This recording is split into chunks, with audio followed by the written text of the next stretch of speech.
walking into a building for the first time after the shooting, it was crippling, but it had to be preserved. In response to the post-nightclub shooting that affected the LGBTQ community, Barbara Poma, owner of Pulse, founded the One Pulse Foundation to honor Pulse victims and survivors. If you're an ally of this community, speak out. There are more of us together than apart. It is the power of love in its rawest form. Join the fight for LGBTQ acceptance. Learn how at lovehasnolabels.com. Brought to you by Love Has No Labels and the Ad Council. You're listening to 95.7 The Game, KGMZ-FM in HD1 San Francisco, on Odyssey Sports Station and the home of the Golden State Warriors and Valkyries. Always live on the free Odyssey app and now coming to you live from the Laughing Monk Studios. Thomas Rhett, Better in Boots Tour 2025. What's the morning? Saturday, September 27th, Shoreline Amphitheater. International country music superstar Thomas Rhett. Don't miss the tour of the summer.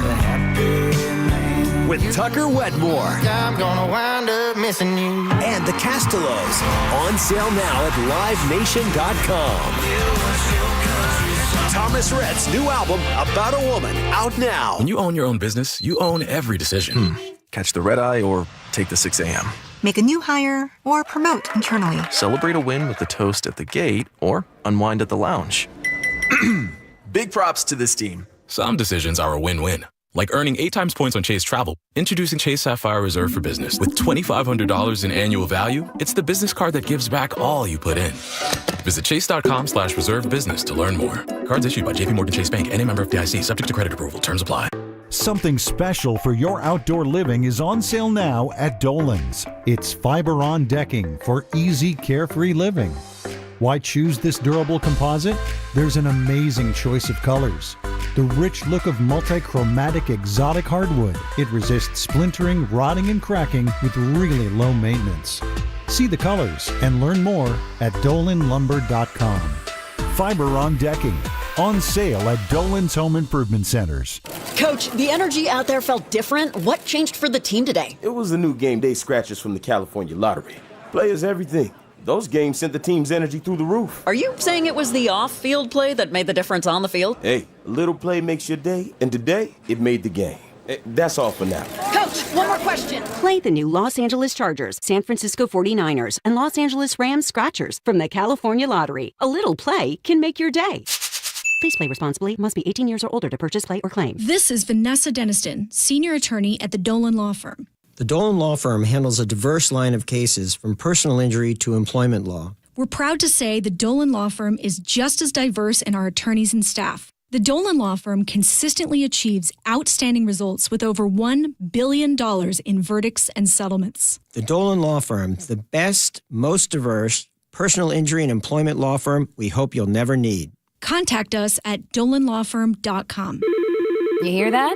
That's the sound of your business losing money. Legacy phone systems weren't built for today's teams. OpenPhone gives your business a smarter way to stay connected. OpenPhone lets you manage calls, texts, voicemail, and contacts all in one place so that you and your team can deliver a seamless customer experience from ring to...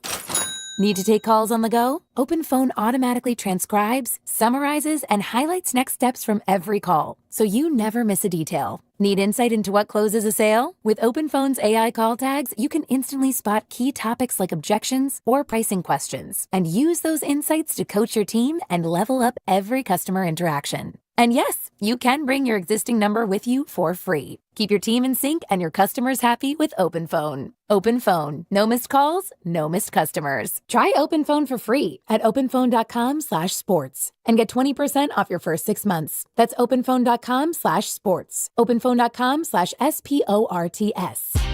Go on a culinary adventure at one of Europe's biggest food events coming to the Americas, Terra Madre. Discover more flavors to savor, more ideas to chew on, more voices shaping the future of food. Join chefs Alice Waters, Sean Sherman, and Jeremiah Tower for tastings, pop-ups, food demos, and panels, all celebrating good, clean, and fair food for all. Terra Madre Americas, September 26th through 28th in Sacramento. Savor the journey. Visit TerraMadreUSA.com for more details. Terra Madre Americas is supported by Sacramento International Airport and brought to you by Slow Food and Visit Sacramento. Toyota's legendary truck event is on, and the deals are legendary.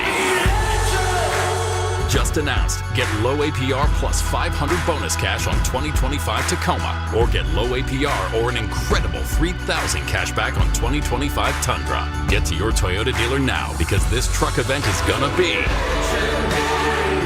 Toyota. Let's go places. Offers available through TFS to buyers with premium-ready credit cashback available through TMNA and cannot be combined with other offers since 9/30/25.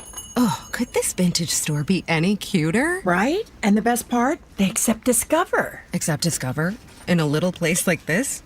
I don't think so, Jennifer. Oh, yeah, huh? Discover's accepted where I like to shop. Come on, baby, get with the times. Right. So we shouldn't get the parachute pants?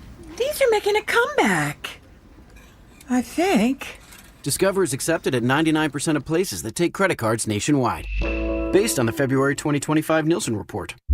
Tulsa is my home now. Academy Award nominee Sylvester Stallone stars in the Paramount Plus original series, Tulsa King. This distillery is a very interesting business. And we gotta know the enemy.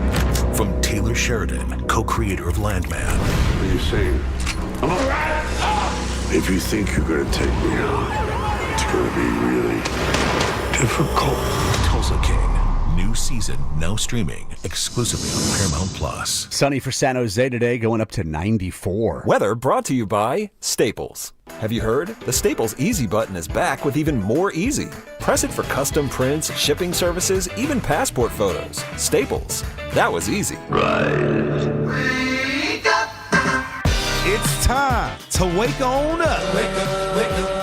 With a nice cup of Joe. What's up, Joe, bro? Featuring Joe Spadoni. He's an Italian. And Joe, the Butcher Boy Shasky. I am slippery. Oh! The best part of waking up is morning roast in your cup. It is the morning roast, man, on 95.7 The Game. What are you laughing at, Joe? I'm not laughing at anything, John. I'm not. You know, Tuesdays here on the roast are full of excitement and energy and passion, especially during football season, because we got Brian Baldinger joining us at 7:30. We got Bonte joining us in studio at 8 o'clock each and every Tuesday. And the 49ers are 3-0. And yet, I wake up this morning as to say good morning to all you lovely people just getting off work, getting ready for work, getting ready for school, whatever you're doing. Appreciate you stopping by here. I wake up this morning, Joe, feeling a little down about the Niners. Why? Well, why everyone is. Nick Bosa, out for the year. Former DPOI, was having a great season thus far. Left with a minute to go in week 3 against the Cardinals. And it was a knee injury. And the worst fear, I should say, was realized as Schefter, Rappaport, all the major outlets reported that clean ACL tear in his right knee for Nick Bosa. He will be out for the rest of the season. This is his second ACL tear in the NFL. The full tear happened back in 2020 on his left knee, and also had a partial tear going back to high school on his right knee as well. So both knees having ACL tear damage at this point, and it's just a gut punch. It's a brutal blow. Trent Williams talked about it after the game. You know, it's nice to say next man up mentality, but there's certain players where you just can't do that. I mean, we saw it with Stephen Curry in the playoffs. Are you going to next man up Stephen Curry, Joe? No, you're not going to do that. There's just certain things you can't next man up, and Nick Bosa is one of those guys. God, just a brutal blow. You know, it's devastating. Season's not over, but it's also devastating. And so, you know, one thing I've learned, and I'm not going to equate a sports injury to real life, but one thing that I've learned in life is that people grieve differently through certain things that happen. And some people are going to instantly go, well, we got to go get somebody. You got to go make a trade, and you got to go get somebody. And we'll address all that in the coming conversations that we're going to have this morning. Some people are like, oh, wow, season's over. It's lost. We're done. Can't win anything. The sky is falling. And then there's a lot of people that fall in that middle ground where they're grieving to a degree, and they're also understanding that the season's not quote unquote over, but boy, it's going to be a heck of a lot harder.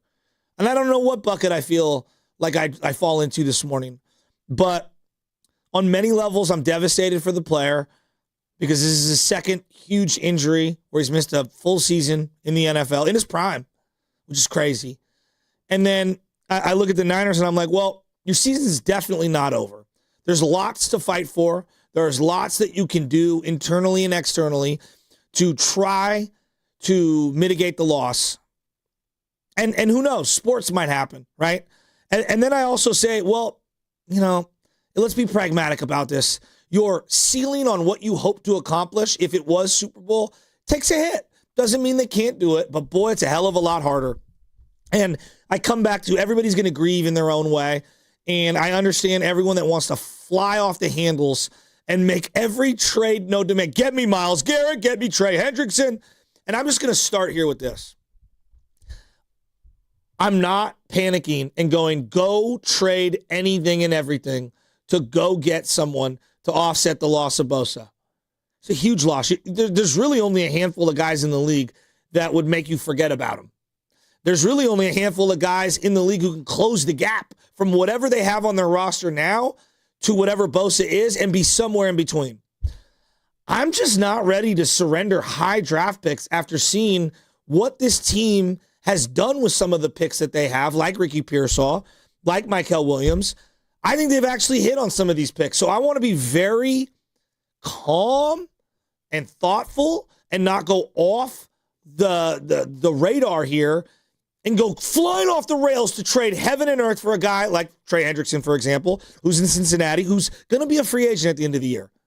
There's a huge difference for me in trading a third-round comp pick on a flyer for a guy like Chase Young, like they did a couple of years ago, and trading a first or second-round pick for a soon-to-be free agent rental who's on the high end like Trey Hendrickson. There's a very big difference for me. And so I want to improve the team. I want to see internally who can step up. Mykel Williams, Bryce Huff, man, this is difficult. But the reality is this. Nick Bosa is one of a handful of players, and you might have two of them on the same defense, who other teams fear on every play. Every single offensive possession for the other team is catered around how are they going to slow down Fred Warner and Nick Bosa. There just aren't many of those guys in the league. Not every team has one of those. You played Seattle. Witherspoon's probably one of those guys. Hey, where is he at pre-snap? Where is he at post-snap on every single play? How are we going to try to get this guy in the wrong spot? How are we going to try to make him be a decoy and push him out of the play? Myles Garrett is a name that everybody loves. On every single run play and passing play, how are we going to block this man? Are we going to send chips? Are we going to double team him? Or are we going to, let a free release and throw a screen over the top? There are very few guys. Bosa's one of those guys.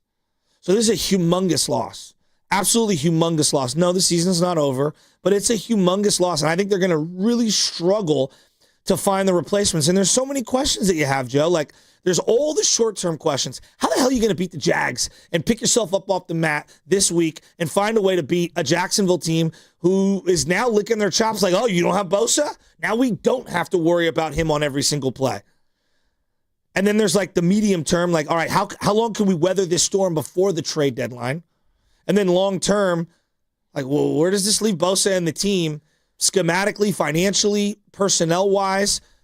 How much can you rely on? I wrote down a million different questions with Sam this morning, and I'm at a loss. I'm devastated. I'm sick for Bosa. It sucks, and that's where I want to get at too, because first and foremost, you think of the player, right, in these situations. No doubt.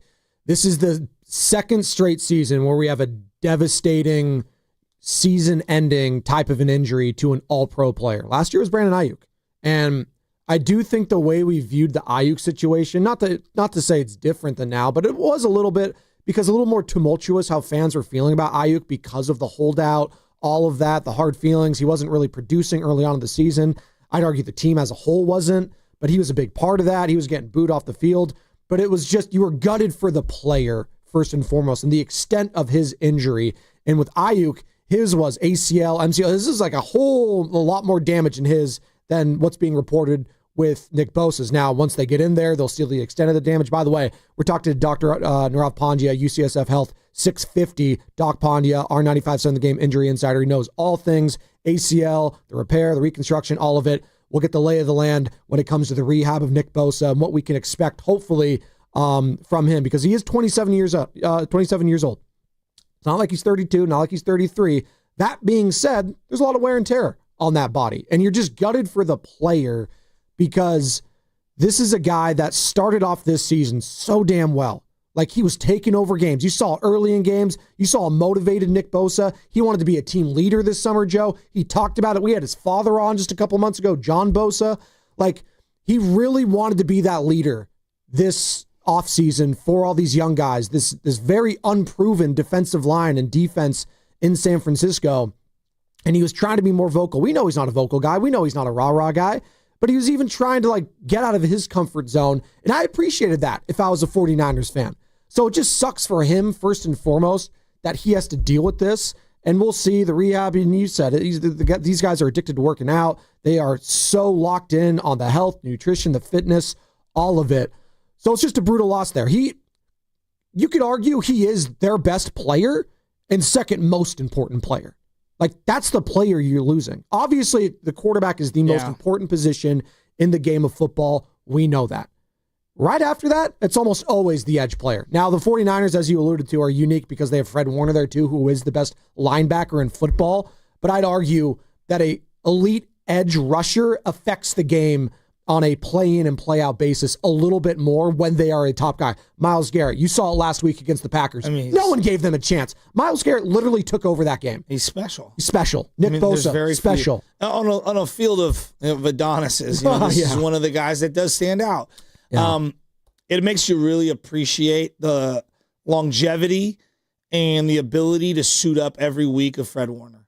Playing that position, to run around as much as he does, to throw his body around as much as he does, for him to be able to maintain. Look, I would have gave Bosa the contract. Now, was it handled perfectly? No. And there's probably no perfect way to handle the contract. Did he squeeze him for a couple extra $1 million? Yeah, he probably did, but I'd have gave him a contract. I fully admit that. But there is something to be said of, like, when you hand out those giant deals in this league, it can happen on offense, but I feel like it happens on defense much, much more. The game is just so violent for those defenders, and their bodies take such a blow year over year over year. They're just never the same. Like, I've seen this just over and over, and, like, guys with 10, 12-year careers on the defensive side are just few and far between now. This has just been a brutal year for injuries. Like, if we're just going like 3-6-5, I mentioned Ayuk. You could mention Kuminga. You could mention Steph. McCaffrey. You could Kayla Thornton, go Valkyries. You lost your all-star there. If you're there, like, it just keeps going on. Randy Rodriguez. God. Joe, the only way that my spirit could get more broken for this year, for the time being, is at any point if Christian McCaffrey's laying on that ground. Jesus. I know. I don't want that. I don't want to put that into the universe, but that's in the back of every Niners fan's head right now is the usage of Christian McCaffrey, because that was the big talking point. Element. It is a real element. And shout out to those watching on YouTube, brought to you by First NorCal Credit Union. For a low rate auto loan, apply online or just ask for First NorCal financing at the dealer. We are streaming there, Twitch, Twitter, and YouTube all day long. And again, we are coming to you live from the Laughing Monk Studios, which is righteously brewed in San Francisco. It's like, there's no rhyme or reason to all these things, and I'm not blaming anybody. Nobody's blaming anyone, like, in regards to, like, it's the game's violent, right? And things happen. There are some people that are blaming the 49ers, like, training staff. There are people that are saying, like, hey, sooner or later there's enough injuries to say, hey, maybe there is a problem. There are some Niner fans saying that. Well, I said to you a couple weeks ago, I would definitely hire an outside firm and just audit the situation. Like, that's what any organization would do if they had this many injuries relative to the industry, right? I'm talking about the industry as a whole, as in the NFL. Right. Relative to your peers, what did you say, Carter? They've been in the top 7, 5+ straight years of most injuries? Yeah, Warren Sharp. What is that? Like, without blaming anyone, I just think you would want to get answers if you were running this team. But George Kittle and Nick Bosa participated almost in full this offseason, and were given certain rest days and stuff. Like, they did everything they could to be as, I guess, smart as out in front of getting the work done while also not overextending yourself. And even then, football happened, and both guys got hurt randomly. Like this wasn't some giant traumatic, oh my gosh, like James Conner got rolled up and the guy rolled over his ankle and got twisted in the wrong way. And like, wow, it was pretty obvious. Like this Bosa's ACL thing, it didn't seem, now again, to my naked eye, I'm not pretending like I know what's an injury, what's not. It's just, there wasn't a specific traumatic blow to the lower body. And that's the part, it's like, what? Was it the surface? Was it the cleats? Was it his body? Was it just freaky? Like, what is it? Well, because last time he did What is it? Last time we kind of understood. That was like the game from hell back in 2020 at MetLife Stadium. Sure. We But remember that one. But that was turf, too. There's turf. So, yeah. I can, okay, the foot sticks in the ground a little more than it does in grass. It doesn't have as much give. Like that, I can reason with that. When I watch that play over and over and over again, I was just like, wow, how did that happen? Well, and in hindsight, when he did the thumbs down to the crowd and how he reacted, we should have known that he knew then and there that it was an ACL. This is a guy that's had, prior to this third one, 2 prior ACL injuries back in high school, and then obviously I referenced in 2020. So he knows what it feels like. So when he hit that thumbs down, we all should have been like, yeah, that's not good. This guy knows his body, inside and out. And I guess, initially the reports were that they skated by the ACL, that was what the hope was. And this is why we take a step back, we do the day, right? We don't have the initial reports immediately after the game. And they found out it was a full ACL tear in his right knee, going to be out for the season. And I want to hear from Niner fans today. 888-957-9570 is the number. Call or text the Boxer and Gerson work injury attorneys text line. Nick Bosa, DPOI, was looking fresh to death early on this season. Michael Williams was balling with them these last few games. Obviously, Bryce Huff was balling these last few games. Can they step up even more than they already have? That's a lot to ask for those guys. I mean, Bryce Huff, hell, you traded for that guy. You were just saying, hey, maybe he could help. Maybe they could rekindle some magic that him and Salah had in New York. Maybe. Michael Williams, yeah, he's a first-round pick. He's a rookie. I don't know what to expect from the guy. To expect even more from them now, they're going to need it. Joe, when you find out, hey, Kittle's out, he hurt his hamstring, maybe about a month and a half, and he'll be back. Like, you can circle the wagons and find a way to rally for a couple of weeks and offset someone's loss. When you lose, hypothetically, like they lost Aiden Hutchinson last year, Detroit, the Lions. Now, I don't think their defense was as good as maybe we thought it was the year prior, but they were okay for a couple weeks. And then by year's end, they were the worst defense in the league. Well, you just said it right there. For a defense that wasn't even viewed as good, them losing like a great player, then they're just bad. It was cooked. You saw Aiden Hutchinson last night and how much he meant. He won that game for him yesterday against the Ravens. He's amazing. He's amazing. And Bosa's an amazing player himself. Yes. We could argue about how amazing, but we all would acknowledge he's great. And the thing that I'm most gutted for is that, these guys that reach the level that they reach, Fred, Nick, CMC, they love football and the working out and the training to get ready for football for Sundays more than you love anything in your life outside of your children and your wife or your significant other or whatever. And I don't think people really understand the dedication to the craft that some of these guys have. Not everyone. Just like in your own profession, not everyone has the same level of commitment. But these guys love it so much. And when that gets ripped from you the way it did, like, he's just gutted for the guy. You're gutted for the guy. I don't question his work ethic or his dedication to the game. And to have this happen to you in your prime twice in your prime, I mean, it really sucks. Well, and I think a lot of players, or not players, I should say, fans, you look at, modern medicine and where it's at today versus back then. And, 2 ACL injuries. I know this is technically his third going back to high school. With the one in high school is a partial tear. But again, I'm not minimizing that. But you don't know how they're going to rehab from another injury. Like, you take it for granted these days because everyone mentions, Adrian Peterson, remember him? 6 months out of a devastating. Yeah, that doesn't mean that everyone's going to be like that. So, yeah, he recovered from that first ACL injury in 2020, ended up having 15.5 sacks the year after. Great. Am I going to expect that again for a guy that's going to be 28 next month? Again, relatively still in his prime when it comes to the defensive end and the ages and what have you. but I can't expect that. I don't know what to expect going forward. And again, we have Dr. Narav Pandya, Joe, joining us at 6:50, UCSF Health. Get the lay of the land with the injury, the rehab process, all of it. What we can expect going forward for Nick Bosa.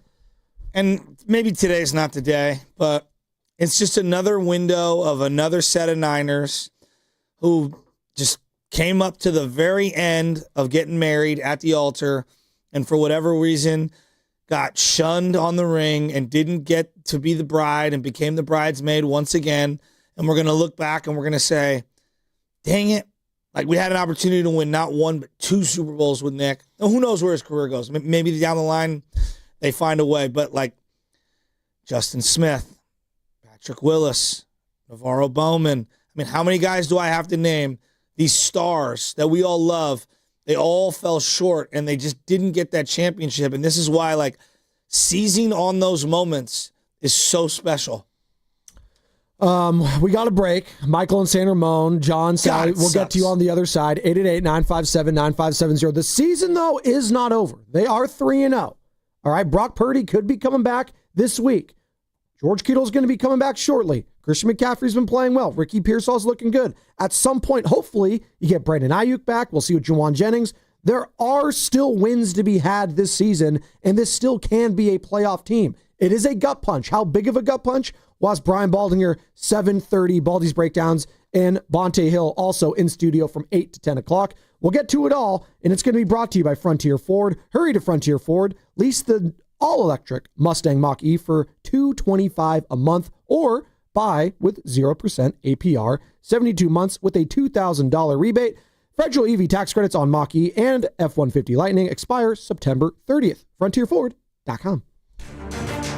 Nobody breaks down an NFL game better. They're trying to zone it and take it away and squeeze it, yet the throw just cuts right through it. The outside noise, none of the players subscribe to it. Brock Purdy doesn't care about it. The players love him. What I love about Baldy is that he loves ball. You can tell by the way he talks about guys, the way he breaks down their tape. Brian Baldinger on the Morning Roast with Spadoni and Shasky every Tuesday at 7:30. Sleep is overrated. I'm just trying to give America what they want. We are the Bay Area's football station, 95.7 The Game. Come into Freeman's Appliance in Pleasant Hill, September 26th through the 28th for their fall clearance sales event. Take advantage of factory direct prices, one-of-a-kind opportunities, special pricing on floor models, and convenient financing. Save on new appliances from trusted brands like Miele, Bosch, Electrolux, LG, and Maytag. Visit Freeman's Appliance in Pleasant Hill for their fall clearance sales event September 26th through the 28th for the best time to save on new appliances for your home. Neuropathy is a debilitating condition that is sometimes misdiagnosed. Symptoms can include pain, numbness, and tingling in your hands, legs, and feet. Neuropathy is a progressive condition that only worsens unless you get effective treatment. SF Bay Wellness is a leader in neuropathy reversal and uses FDA-cleared, non-invasive electric cell therapy to restore nerve function with no injections, no drugs, and no surgery. The treatments have a 95% success rate. If distance is a factor, ask about our virtual consultation option. Call SF Bay Wellness at 844-94-NERVE for the $99 neuropathy evaluation and receive a personal treatment plan that is tailored to your needs.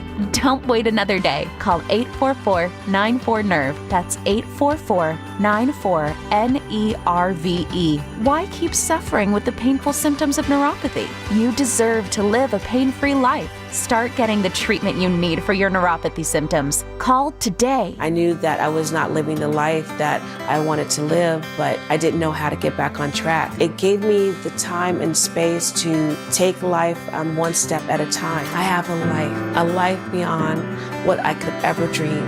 I know that anyone can recover. I am living proof that recovery is possible. Get treatment. It works. Learn more. Visit livingproofsf.org.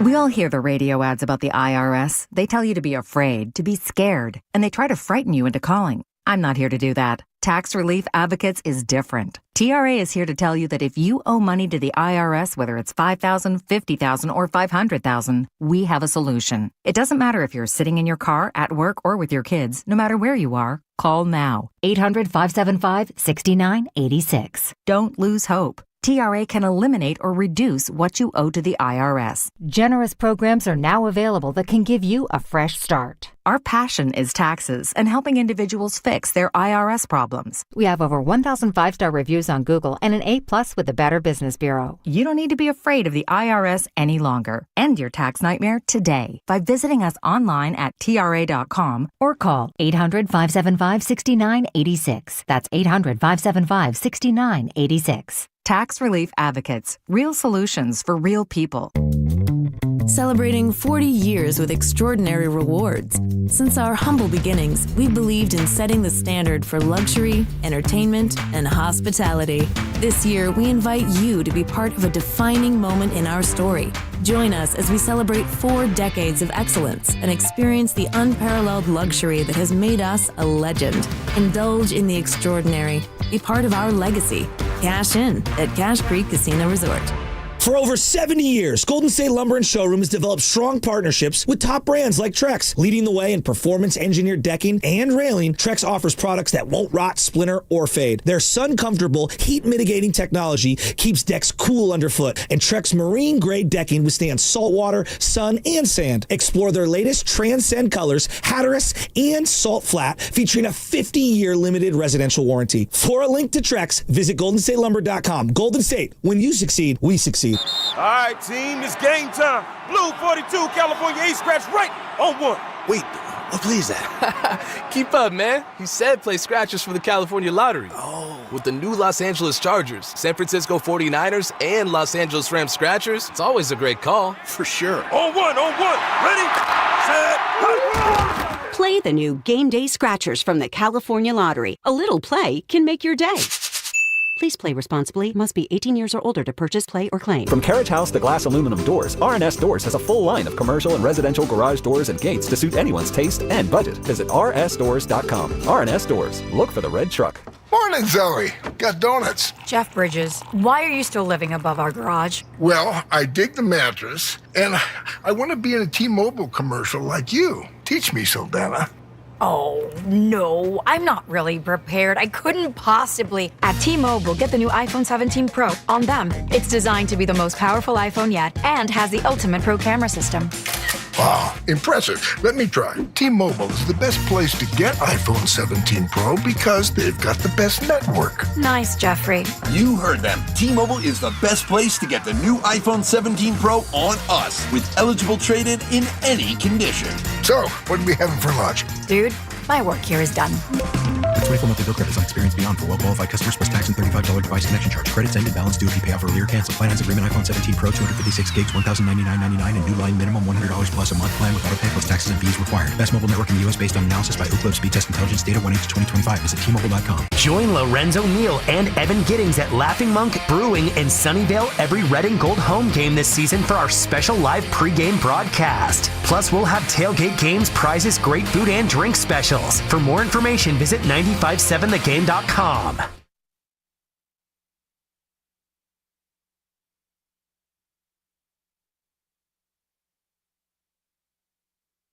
I want to learn everything from him. I want to learn how he rush. I want to learn why he do the stuff he do. I want to learn how he think. So that's something that I can't wait to get. I can't wait to get next to Nick and pick his brain a little bit, ask him questions, ask him what he's seen and why he did that, and just ask him about the game. You feel me? Try to take some stuff from him. Now back to the morning roast. A lot of people wait to hate. They cheer when they're drinking their beer. I want you to keep that same energy when we win that chip this year. With Joe Spadoni and Joe Shasky on 95.7 The Game. Well, if you thought the Niners were going to win a championship this year, and as we know, the Super Bowl is going to be at Levi's Stadium, they're going to have to do it without Nick Bosa, out for the year with a torn ACL. And that was Mykel Williams, that sound on his introductory presser when he got drafted. And he wants to learn a lot from Nick, and he was. Clearly, after his first 3 weeks, he was improving every single game, and hopefully he continues to improve. But he's going to have to do it without Nick Bosa, and that's going to be very difficult. Now, you got Bryce Huff, who, again, third down specialist, who has flashed a lot these last few weeks. He's going to have to be that guy. Do they go get someone else right now? Is that a panic type of a move right now? I don't think anyone's panicking quite yet, but it was a major blow. And by the way, this Sunday we're going to be going back to Laughing Monk Brewing in Sunnyvale for the kickoff show. Great food, great drinks, and great games in the parking lot. The show starts at 10 o'clock with Evan Giddings and Lo Neal, and all the early games will be on for you to watch. And get this, if you're going to the game, there is a free shuttle to and from the stadium. Again, free. That's right. Park at Laughing Monk for free, join the party, and then take the shuttle back and forth to the game. All you have to do is sign up and reserve a spot. Do it now because spaces are limited. Go to 957thegame.com, click on the kickoff show graphic, and then click on the Eventbrite link and sign up. See you there. Say that again because I think people need to hear that. Okay, there is a free shuttle to and from the stadium, Laughing Monk Brewing in Sunnyvale, and you got to go to 957thegame.com to reserve a spot. And free. And free parking. Yes. Hey, parking's expensive now. I'm not scoffing at that. Are you kidding me? I mean, you don't even... Carter, how much did your limo driver pay to park in the parking lot? Cartier. That's funny, Shasky, no doubt. See how he pivots? It was so much he can't even say it on air right there. He's not happy with me this morning.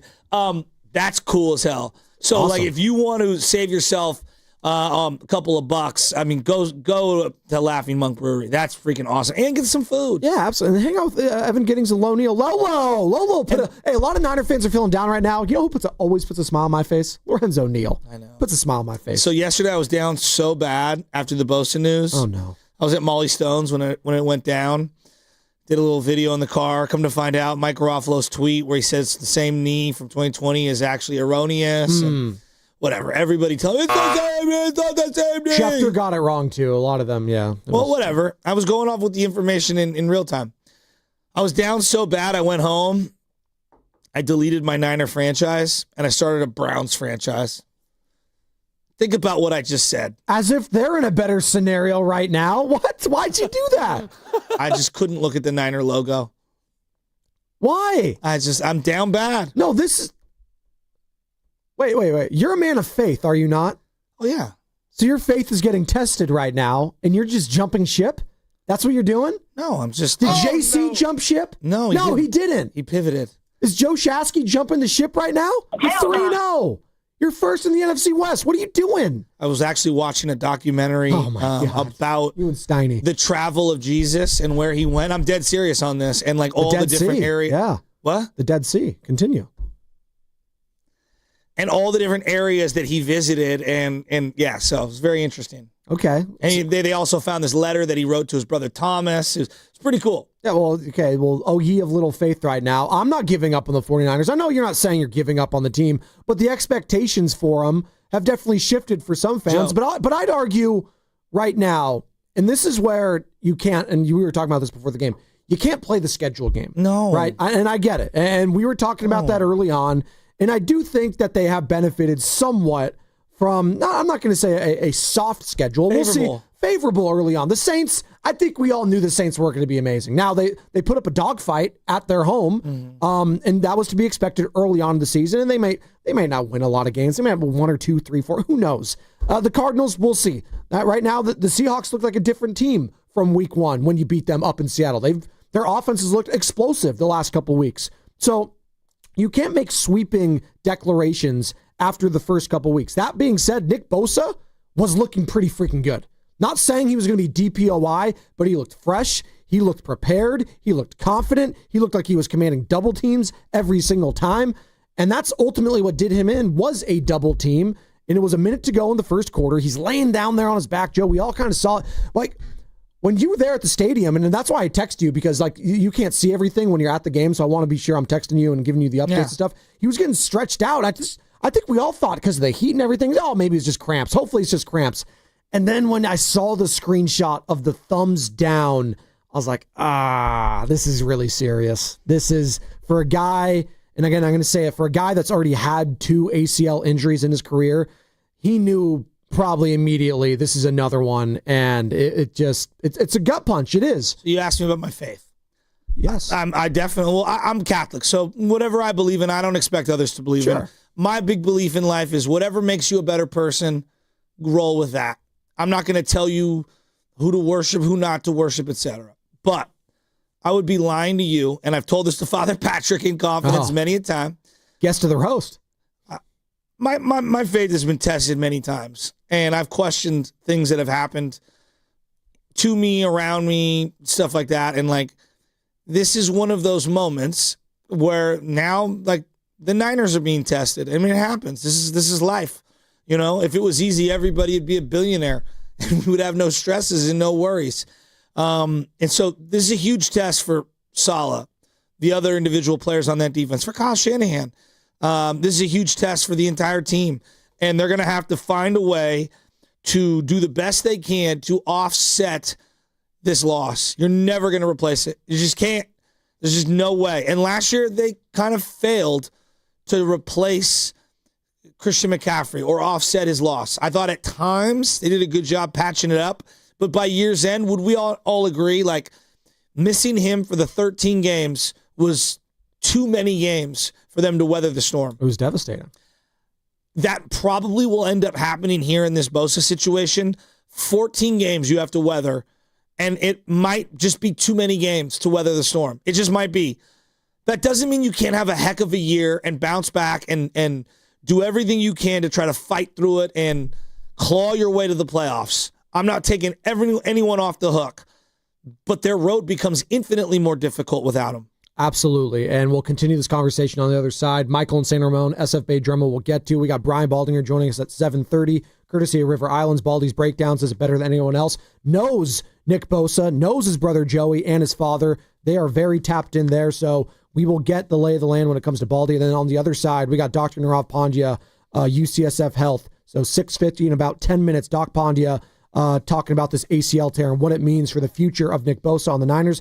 Also, get this, Joe, because the Giants season's not over yet. I know a lot of Giants fans hope it's wanting it to be over. Tough loss yesterday Not to really. the Cardinals. Good. You don't want it to be over? It's going Good. forever. Okay. Just keep playing. Just let Bob coach forever. Okay. Forever. Hey, you know what? That your words, not mine.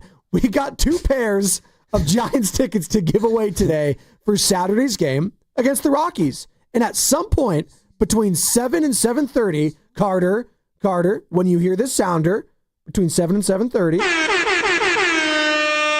be the first caller on the contest line. And then in the 8 o'clock hour, we will give you another chance to win a pair of tickets. But that 8 o'clock hour, it's going to be Know the Show, and it's going to be What Did Baldy Say? So you got to be locked in for that second pair between 7:30 and 8 to listen to that Brian Baldinger interview, because he's going to say something. We're going to call you on it, and you're going to have to be the first caller to call in about that. And that's what's coming up the game, and it's going to be brought to you by Fremont Bank, here for you, here for good. Okay, Bay Area, I've got a bigger team for you to join. The team that donates blood. Hot Yoga Republic in Mill Valley is teaming up with Vitalent for a blood drive September 25th and 26th. Roll up your sleeves, give blood, save a life. Every 2 seconds, somebody needs it. Accident victims, kids in chemo, real people who need you. Let's do this, Bay Area. Find your spot at hotyogarepublic.com. That's hotyogarepublic.com. And a big thanks to Habas Law for backing this. Habas Law, always fighting to make it right. Toyota's legendary truck event is on, and the deals are legendary.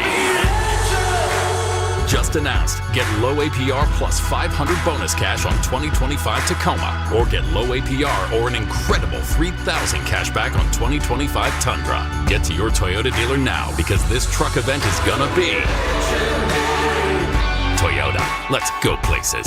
Offers available through TFS to buyers with Premier Ready credit cashback available through TMNA and cannot be combined with other offers since 9/30/25. Americans pay about $5 billion to control termites and repair their damage every year. Many people underestimate exactly how much damage they do. Call Pacific Coast Termite today at 800-PACIFIC for a free home inspection. Certain restrictions apply. No tenting, though. No double bagging your food. No pet sitting.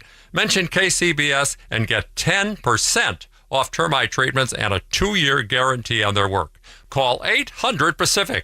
800-PACIFIC or go to PacificCoastTermite.com. The following is an attorney advertisement. If you get sidelined by a workplace injury, the workers' compensation attorneys at Boxer & Gerson can help you get back in the game. Our team of skilled attorneys will fight by your side for the treatment and compensation you deserve. We care about justice for injured workers. That's what makes us Northern California's premier workers' comp law firm. Call Boxer & Gerson at 510-835-8870 or visit boxerlaw.com for a free consultation. Boxer & Gerson, your life is worth the fight.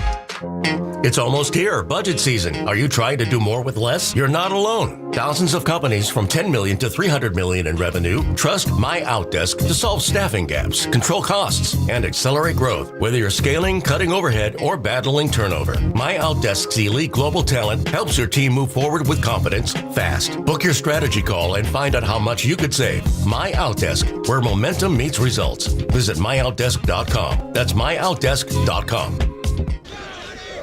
What time is it? Game time. What time is it? You know what time it is. It's football season, and it's the big fella, Lorenzo Neal. Join me and Evan Giddings every home game for the kickoff show, live at the Laughing Mount Gastropub, Sunnyvale, right around the corner from the stadium. We're talking Niner football and hosting the best game day tailgate in the Bay. Laughing Mount Game Day is the faithful's first stop, with games, prizes, free parking, and a shuttle straight to the stadium.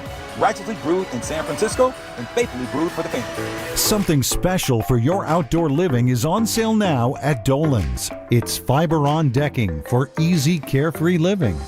Why choose this durable composite? There's an amazing choice of colors. The rich look of multi-chromatic exotic hardwood. It resists splintering, rotting, and cracking with really low maintenance. See the colors and learn more at dolanlumber.com. Fiber-on decking. On sale at Dolan's Home Improvement Centers. Losing weight shouldn't be a struggle, and with Jumpstart MD, it doesn't have to be. Start today for just $99 when you join Jumpstart MD's medically supervised weight loss program today. Licensed clinicians create personalized plans, including GLP-1 medications. No insurance? No problem. Jumpstart MD has options to meet your individual needs. With 13 Bay Area locations and online visits, expert support is always within reach. Call 855-JUMPSTART or visit jumpstartmd.com to start transforming your health today. There's a party at your house, but some are uninvited. Yeah, it's bugs. You've got ants, spiders, maybe a mouse or two. It's a full-blown shindig. But don't let these party crashers ruin your good time. Visit atgopestcontrol.com and let them show those pests the door permanently. Because when the only guests you want are your friends, leave the pests to them. Visit their website today, atcopestcontrol.com, before your house becomes a full-blown infestation. Call 888-900-9697 now for 10% off your initial service. This is the story of the one. As a maintenance supervisor at a manufacturing facility, he knows keeping the line up and running is a top priority. That's why he chooses Grainger. Because when a drive belt gets damaged, Grainger makes it easy to find the exact specs for the replacement product he needs. And next day delivery helps ensure he'll have everything in place and running like clockwork. Call 1-800-GRAINGER, click Grainger.com, or just stop by. Grainger, for the ones who get it done. There's nothing like when you get that part from eBay and it just fits. Yeah, the first time. So you can do less of this and get right back to more of this. At eBay, you'll find all the parts you need, guaranteed to fit, at prices you'll love. Sounds good, doesn't it? eBay, things people love. Eligible items only. Exclusions apply. Do Crohn's disease or ulcerative colitis symptoms keep coming back? Tremfya, guselkumab, may help, with rapid remission achieved at 12 weeks and lasting clinical remission at 1 year. Some even saw visible improvement of their intestinal lining at 12 weeks and 1 year. Tremfya is a prescription medicine used to treat adults with moderately to severely active Crohn's disease and adults with moderately to severely active ulcerative colitis. Serious allergic reactions and increased risk of infections and liver problems may occur. Before treatment, your doctor should check you for infections and tuberculosis. Tell your doctor if you have an infection, flu-like symptoms, or if you need a vaccine. Healing is possible with Tremfya. Approximately 3 out of 10 patients were in endoscopic remission at 1 year, based on areas visualized on colonoscopy, which may not represent the deeper bowel layer or entire GI tract. Individual results may vary. Ask your doctor about Tremfya today. Call 1-800-526-7736 to learn more or visit tremfyaradio.com.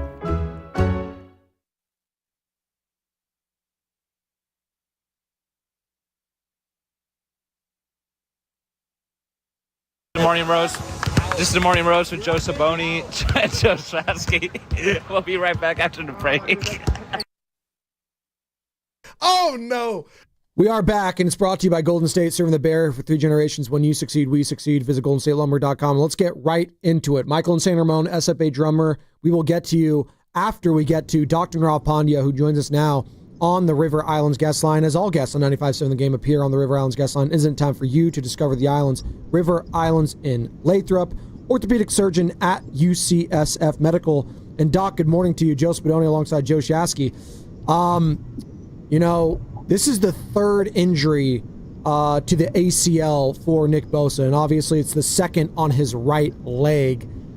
How concerning is this for a guy that, let's be honest, he's not like 35, 36, but he is getting a little bit older. He's going to be 28 in a month, and this is his third ACL injury, Doc. Just give us the lay of the land on what you're looking at when it comes to Nick Bosa and the rehab process and, the level of play that we should expect going forward. Yeah, this is a very difficult injury for anyone to go through, particularly a professional athlete. And I think the hard thing when you go through a second ACL surgery is that knee's already been operated on. There's going to be a lot of wear and tear in there. There potentially could be some degeneration over time. And we think of a first-time ACL, it's usually 9 months. Second time can sometimes be up to a year, just getting your strength and mobility back.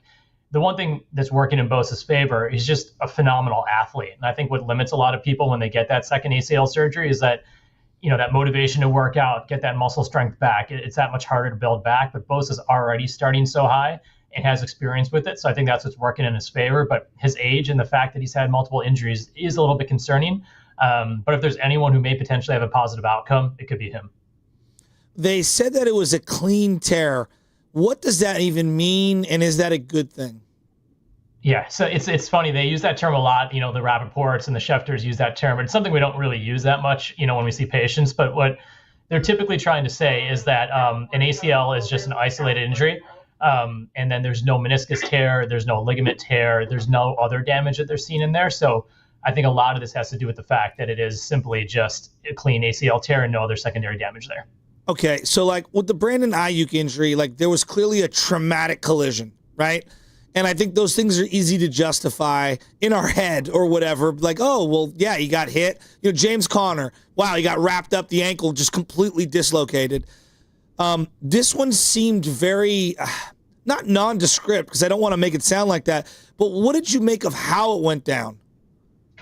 Yeah, when you see something like that, I was worried about the ACL initially, because typically when you do get like more of a meniscus or cartilage injury, it's that contact, it's that, big thing that comes around. When you see someone just buckle their knee, typically it's going to be an ACL injury, and it's so variable how this happens to people. Sometimes it's going to be that big contact. Sometimes you just step wrong and that ACL buckles.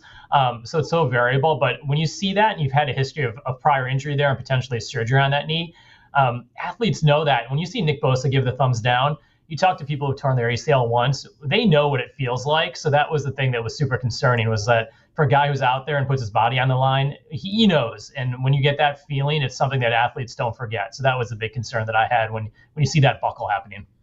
Talking to Dr. Nirav Pandya, orthopedic surgeon at UCSF Health, R95.7 The Game injury insider here on the Morning Roast. And Doc, there's been a lot of injuries here. Obviously, in the Bay Area alone, I mean, you just think of the Warriors, you think of the Valkyries, you think of the Niners, all these Giants. You can go on and on. But specifically with the 49ers, it just feels like, and maybe this isn't even the right term to use, but there's definitely been a trend of just devastating injuries for this team under Kyle Shanahan.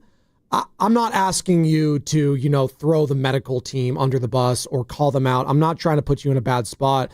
But there's a lot of fans that are just frustrated, and they're angry, and they're upset, and they just want to see these guys in their peak physical conditions. Are the Niners just unlucky? I'm trying to find, the causation, the correlation.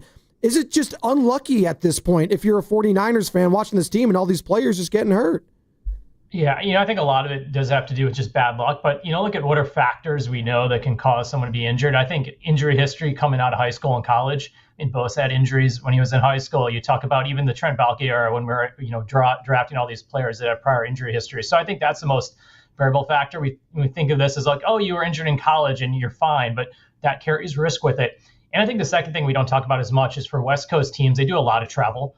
That travel has an impact on your ability to recover.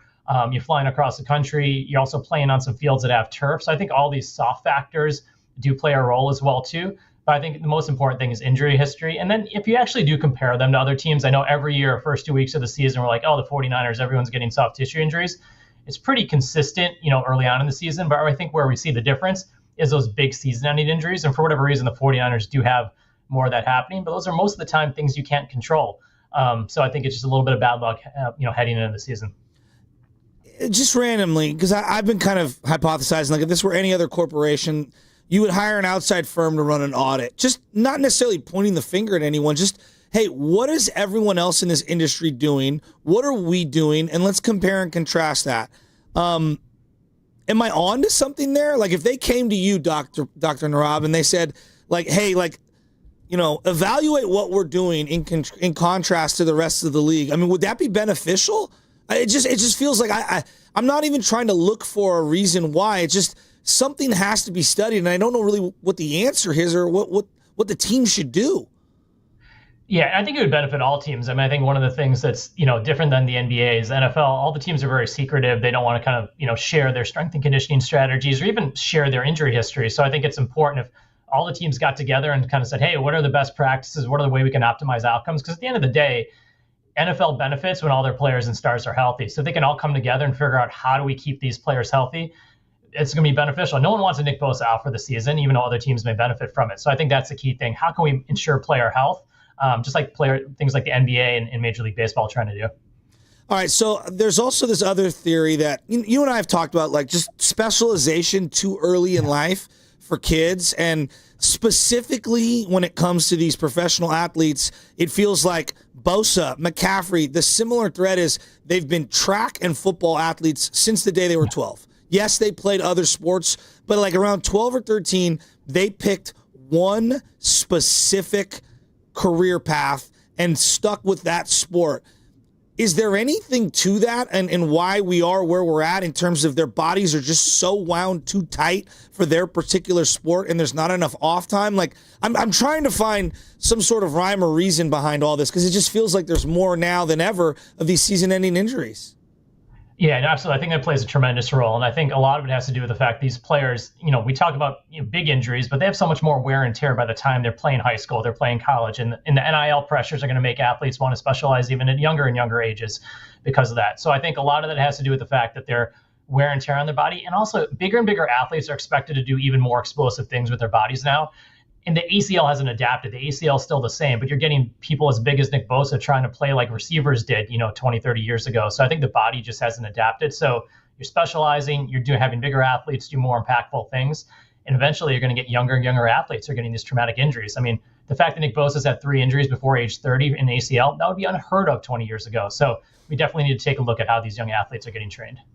Talking to Dr. Pandya here on the Morning Roast. And obviously, Doc, I know you mentioned long-term here, given that it's his second full tear of an ACL, it might be up to a year instead of 9 months in rehab. But, how much of a possibility is it that, he doesn't look the same when he does come back? Is it going to take a while, in-game reps? I know you mentioned this guy's a physical freak. He is an elite athlete. He's an elite specimen, all of that.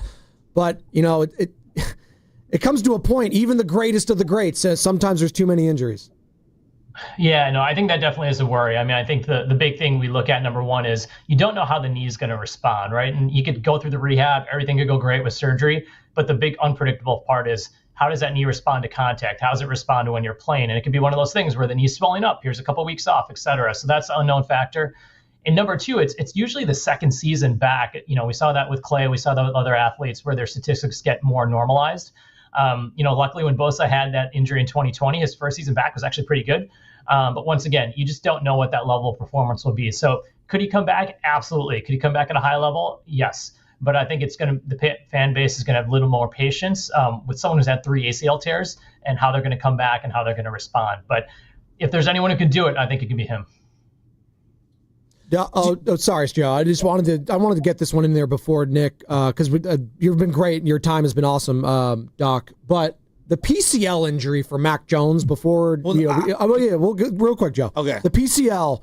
What is the PCL? We've heard the ACL. I've heard of the MCL. What is the PCL, and what does it mean for Mac? Obviously, we know with Brock and his toe. We'll get to that. But what's the PCL injury for Mac Jones? And how concerned should Niners fans be about their backup quarterback?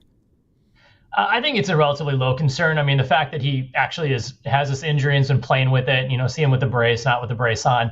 The PCL runs behind the ACL, and really the only time it gets injured when you kind of get that direct blow to your knee. We saw that happen to McCaffrey last year. In non-athletes, you get it when you're in a car accident and the dashboard kind of hits your knee. So in general, it's more of an impact type injury, and you can usually play without surgery on it. So not super concerned, might make his knee feel a little bit different, but clearly he's been dealing with it and playing. So if Brock comes back, I think Mac will be fine to be back up. If he needs to start, I think he's showed that he can play with this injury throughout the season. Back to the Bosa thing, what's going to be affected more, power or speed a year from now, 2 years from now? It's going to be speed. I think you depend so much on that ACL to be able to plant and really explode. So I think his power is going to be great, but it's really, can he get around the end? Can he get around, offensive linemen? Can he be explosive? So I think that's the thing that's going to be more impactful. His power, I think, will be very easy to come back. Oh, boy. And I mean, I'm looking at the schedule. They got the Jaguars this week, and then they got to turn around on Thursday, and they got to play the Rams. I mean, that's a whole nother can of worms that you and I are probably in lockstep on. It's too many games in too short amount of time. There's not enough recovery time. If you were advising the Brock Purdy situation, would you wait until the Rams game to play him, or would you play him Jacksonville and just see how he responds for the quick turnaround Thursday night? I think anytime you have additional time to recover for something like turf toe, which can go from like feeling great to feeling bad, I think it's beneficial. So I think a lot of it has to do with the fact that how is he feeling? I think the key with this is how quickly can he move around the pocket for his own safety. I'm not worried about performance. Like, he can throw with a turf toe, but the issue is, can you avoid that sack? Can you make sure you're not getting hit, which has been an issue for him in the past when that's how he hurt his elbow, et cetera. So if there's any concern for him not having that same mobility, I would rest him for another week and have him play that Rams game. But if he's looking like he's moving fine and he clearly is going to be throwing okay, I think it's reasonable for him to play. But it's about his overall safety, not necessarily his performance, I think, at this point. Doc, great stuff. We really appreciate your time this morning. We know you're a very busy man, but really good insight. And hopefully, I would say this with Doc Pondia, hopefully I don't have to talk to you soon. And I don't like saying that. Maybe we'll bump into each other back at Emeryville. But, exactly. I hope I don't talk to you soon about an athlete's injury and it's about progress instead of regress. Have a good morning, Doc. Yeah, me too, guys. Take care. Thanks for having me. There he goes, Dr. Narav Pandya, orthopedic surgeon at UCSF Health. Sometimes things happen, right? A Brandon Ayuk injury, a collision in the middle of the field, it's unavoidable, right? It's just awful. LeNavarro Bowman getting his leg snapped accidentally by Eric Reed is just a random freak car accident in the middle of the field. The James Conner one last week. Yeah. I mean, just horrible. Buster Posey at home plate with Scott Cousins. Yeah. It's just wow. I mean, wow. Sometimes these things happen. But a theory that I just have overall, and it's just a hypothesis, and we're just talking. I'm just spitballing here. Like, when I look at Josh Allen and I look at Patrick Mahomes, Steph Curry in his sport, there is something to be said in terms of longevity of avoiding these really catastrophic, significant lower body, soft tissue injuries, playing a variety of sports at the high school level from 14 through 18. Like, that is one of the common denominators on some of these guys when it comes to longevity. I've talked ad nauseum about the Tom Glavine theory, where they asked him, like, when he was 45 years old, like, how'd you pitch so long? And he's convinced that him playing hockey and him playing baseball, and then in basketball season playing basketball and mixing up the different sports allowed him to pitch into his 40s. Nolan Ryan talked about this. He was a baseball player, but he also played football, played a lot of different sports. He played a little basketball too. And he thinks that helped, spur his longevity and keep him in the sport much, much longer than others. Now, some people are just genetic freaks like LeBron. He's been playing basketball since day one. But LeBron also played high school football for a couple of years, right? And I'm sure that some of the training and athleticism for that translated to basketball and back and forth. I do wonder about these guys that just play basketball, that just play football. That's it. And Bosa and McCaffrey similarly are track athletes working and maintaining their body for track and also only playing football. Look, that is it. And I'm not saying that they should play another sport, but when is the downtime? When is their body allowed to recuperate? When you sleep and when you are taking time off, you are allowing your body to regenerate, and I don't know, man. There's just something to be said for the calendar and the 24/7, 365 athlete of right now. is they're more finely tuned than ever. They're also like a Ferrari in the shop more than ever. And there's just, I don't know what it is. There's got to be a happy medium, I guess, is where I'm going at. And what's the common denominator, easy enough for me to say, between McCaffrey and Bosa?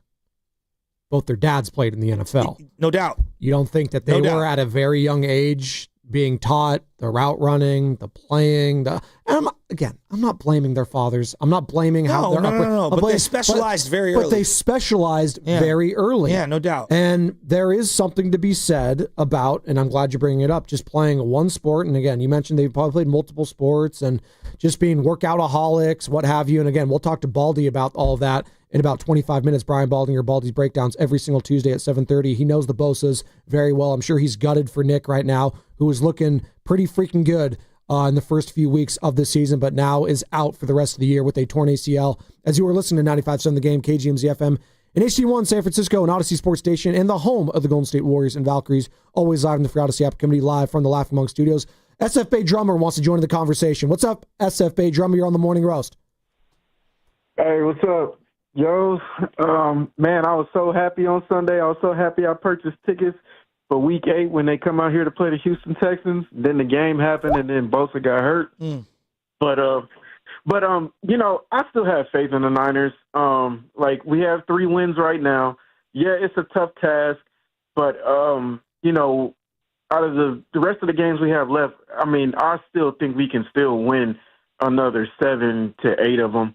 Like, my prediction that I have on Spaces with my guys, like I said, we're going to go either, you know, win 10 games or 11 games, and I think that's still doable. And we got to have some faith in our GM and our head coach.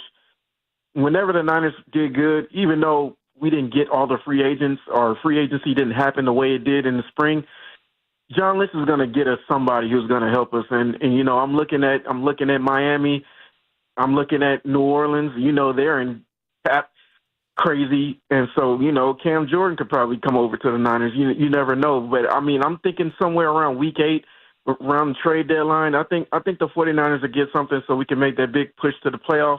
Also, we're getting reinforcements back.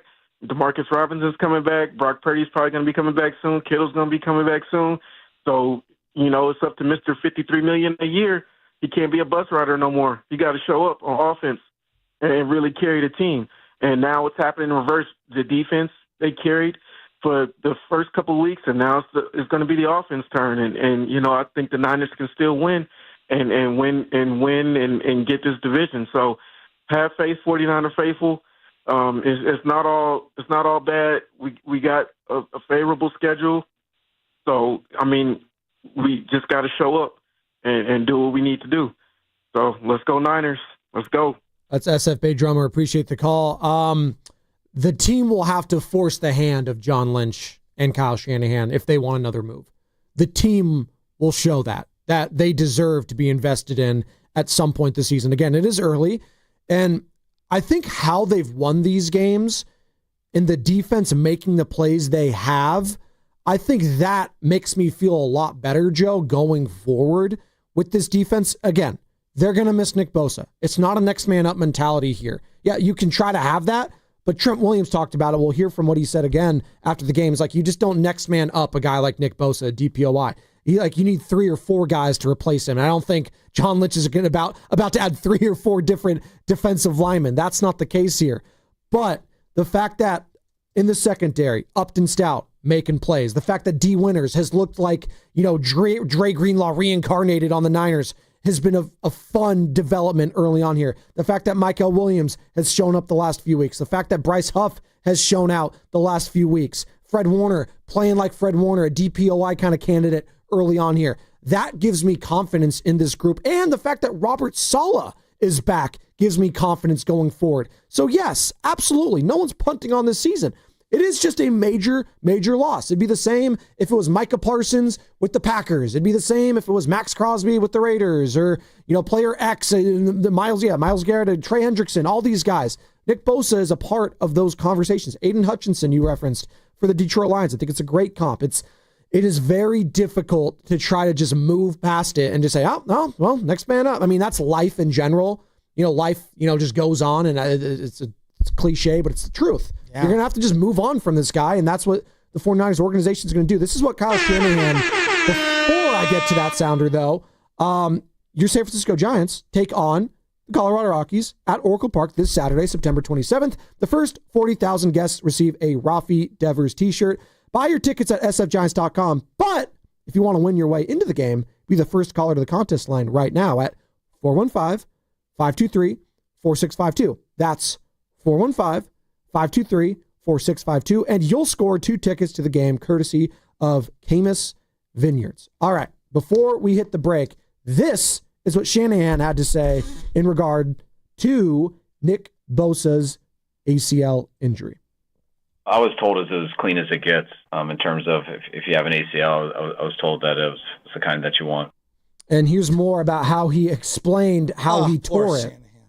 No, he didn't explain it to me. It's just how those things happen a lot, especially with ACLs. They happen on air majority of the time, and I know it was his right leg, and he just got it caught right there and went right away. And a guy who's done it 2 times before, he was pretty confident that he did it. You could tell walking on the field, seeing his face, and could tell talking to him last night, just how sure he was of it and knowing his body, and then MRI confirmed it this morning. And we heard from the tear right there. He said it was a clean tear, but we just talked to Dr. Naro Pandya at UCSF Health, Joe. He's like, yeah, we don't really like using that term in the medical field because until we go in there and look like rip open the skin and go inside, we don't know the extent of it. I mean, a computer can tell us all at once, but until you go in there, you're not really going to know. So they don't like using the term clean. They'll find out, hopefully successful surgery, gets the rehab process done. And again, we'll hear more from what Doc Pandya had to say on the other side because we're up against it. We got Brian Baldinger coming up as well. Baldy breakdown at 7:30. The impact of losing Nick Bosa on this defense. Who needs to step up? What he has seen. Is Brock Purdy going to come back this week? Do you want Brock Purdy to come back? There is so many different layers to all the different injury stuff going on with this team. And somehow, some way, Joe, they're still 3-0 and first in their division. So we'll get to all of it with Baldy on the other side, brought to you by Moderna. mNEXSpike COVID-19 vaccine mRNA by Moderna has arrived. To learn more and find it near you, visit mnexspike.com. That's mnexspike.com. All right, Joe Shasky here for Ceremony Ford, and let me keep it real with you. If you've been thinking about making the switch to the electric ride, well, now is the time to pull the trigger because Ceremony Ford in Colma is ending the summer with some heat. Check it out. They got all new 2025 Mustang Mach-E's. And guess how much? For just $225 a month. And that's on a lease. That's right, $225 a month for 36 months. Or if you're ready to buy, lock in 0% APR financing for 72 months and grab a $2,000 rebate. Who else is giving you that? Well, it's only Ford. Here's the kicker. The federal EV tax credits on the Mach-E and the F-150 Lightning, they're about to expire on September 30th. So if you wait, you lose. Don't let Uncle Sam keep your money. Ceremony Ford has one of the biggest inventories in all of Northern California, and they're ready to hook it up.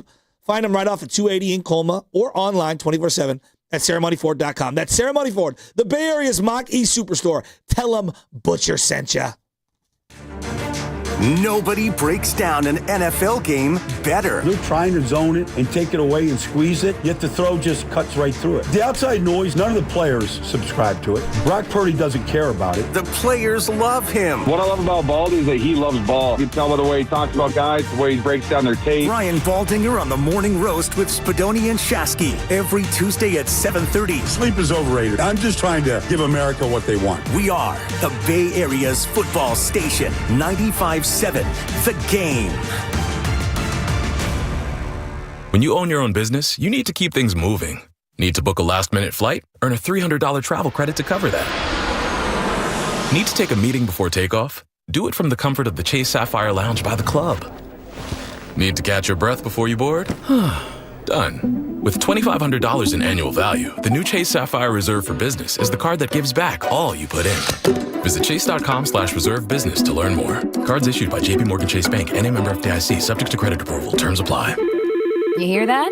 That's the sound of your business losing money. Legacy phone systems weren't built for today's teams. OpenPhone gives your business a smarter way to stay connected. OpenPhone lets you manage calls, texts, voicemail, and contacts all in one place so that you and your team can deliver a seamless customer experience from ring to Need to take calls on the go? Open Phone automatically transcribes, summarizes, and highlights next steps from every call, so you never miss a detail. Need insight into what closes a sale? With Open Phone's AI call tags, you can instantly spot key topics like objections or pricing questions, and use those insights to coach your team and level up every customer interaction. And yes, you can bring your existing number with you for free. Keep your team in sync and your customers happy with Open Phone. Open Phone. No missed calls, no missed customers. Try Open Phone for free at openphone.com/sports and get 20% off your first 6 months. That's openphone.com/sports. openphone.com/SPORTS. Hi, I'm John Ray, your friend and jeweler at Shane Company. Getting engaged? So friends in the Bay, listen up. Shane Company engagement rings are protected with our all-inclusive free lifetime warranty. We stand behind the same quality we've offered since 1929.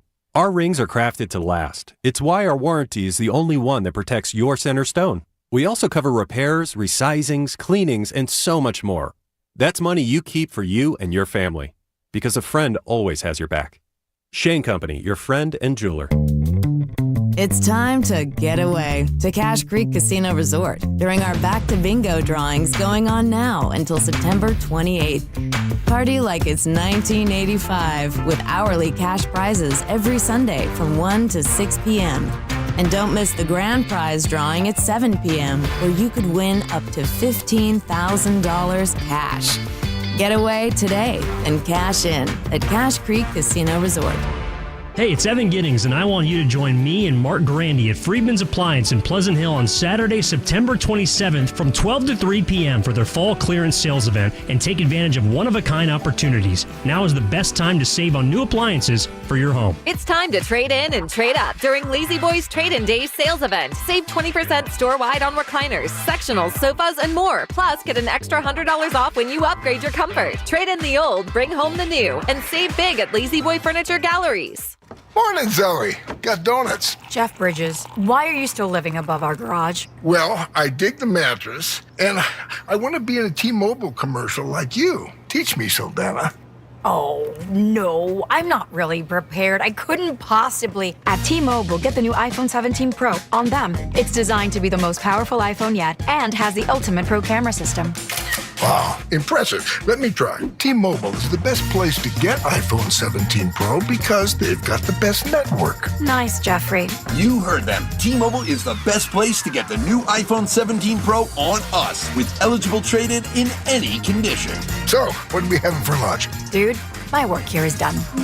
The 24-monthly bill credit is on experience beyond for well-qualified customers plus tax and $35 device connection charge. Credits ended. Balance due if you pay off earlier. Cancel. Finance agreement. iPhone 17 Pro, 256 gigs, $1,099.99, and new line minimum $100 plus a month plan with auto pay plus taxes and fees required. Best mobile network in the U.S. based on analysis by Ookla Speed Test Intelligence data 1/8/2025. Visit T-Mobile.com. Let's go! You're still glowing, flirting, grooving. You've still got it. But your immune system weakens as you age, making it harder to fight flu, pneumococcal pneumonia, RSV, and COVID-19. Vaccines are a key part of any health routine and help strengthen your immune response. Ask your doctor or pharmacist which vaccines you need. Schedule in minutes at vaxassist.com. Sponsored by Pfizer.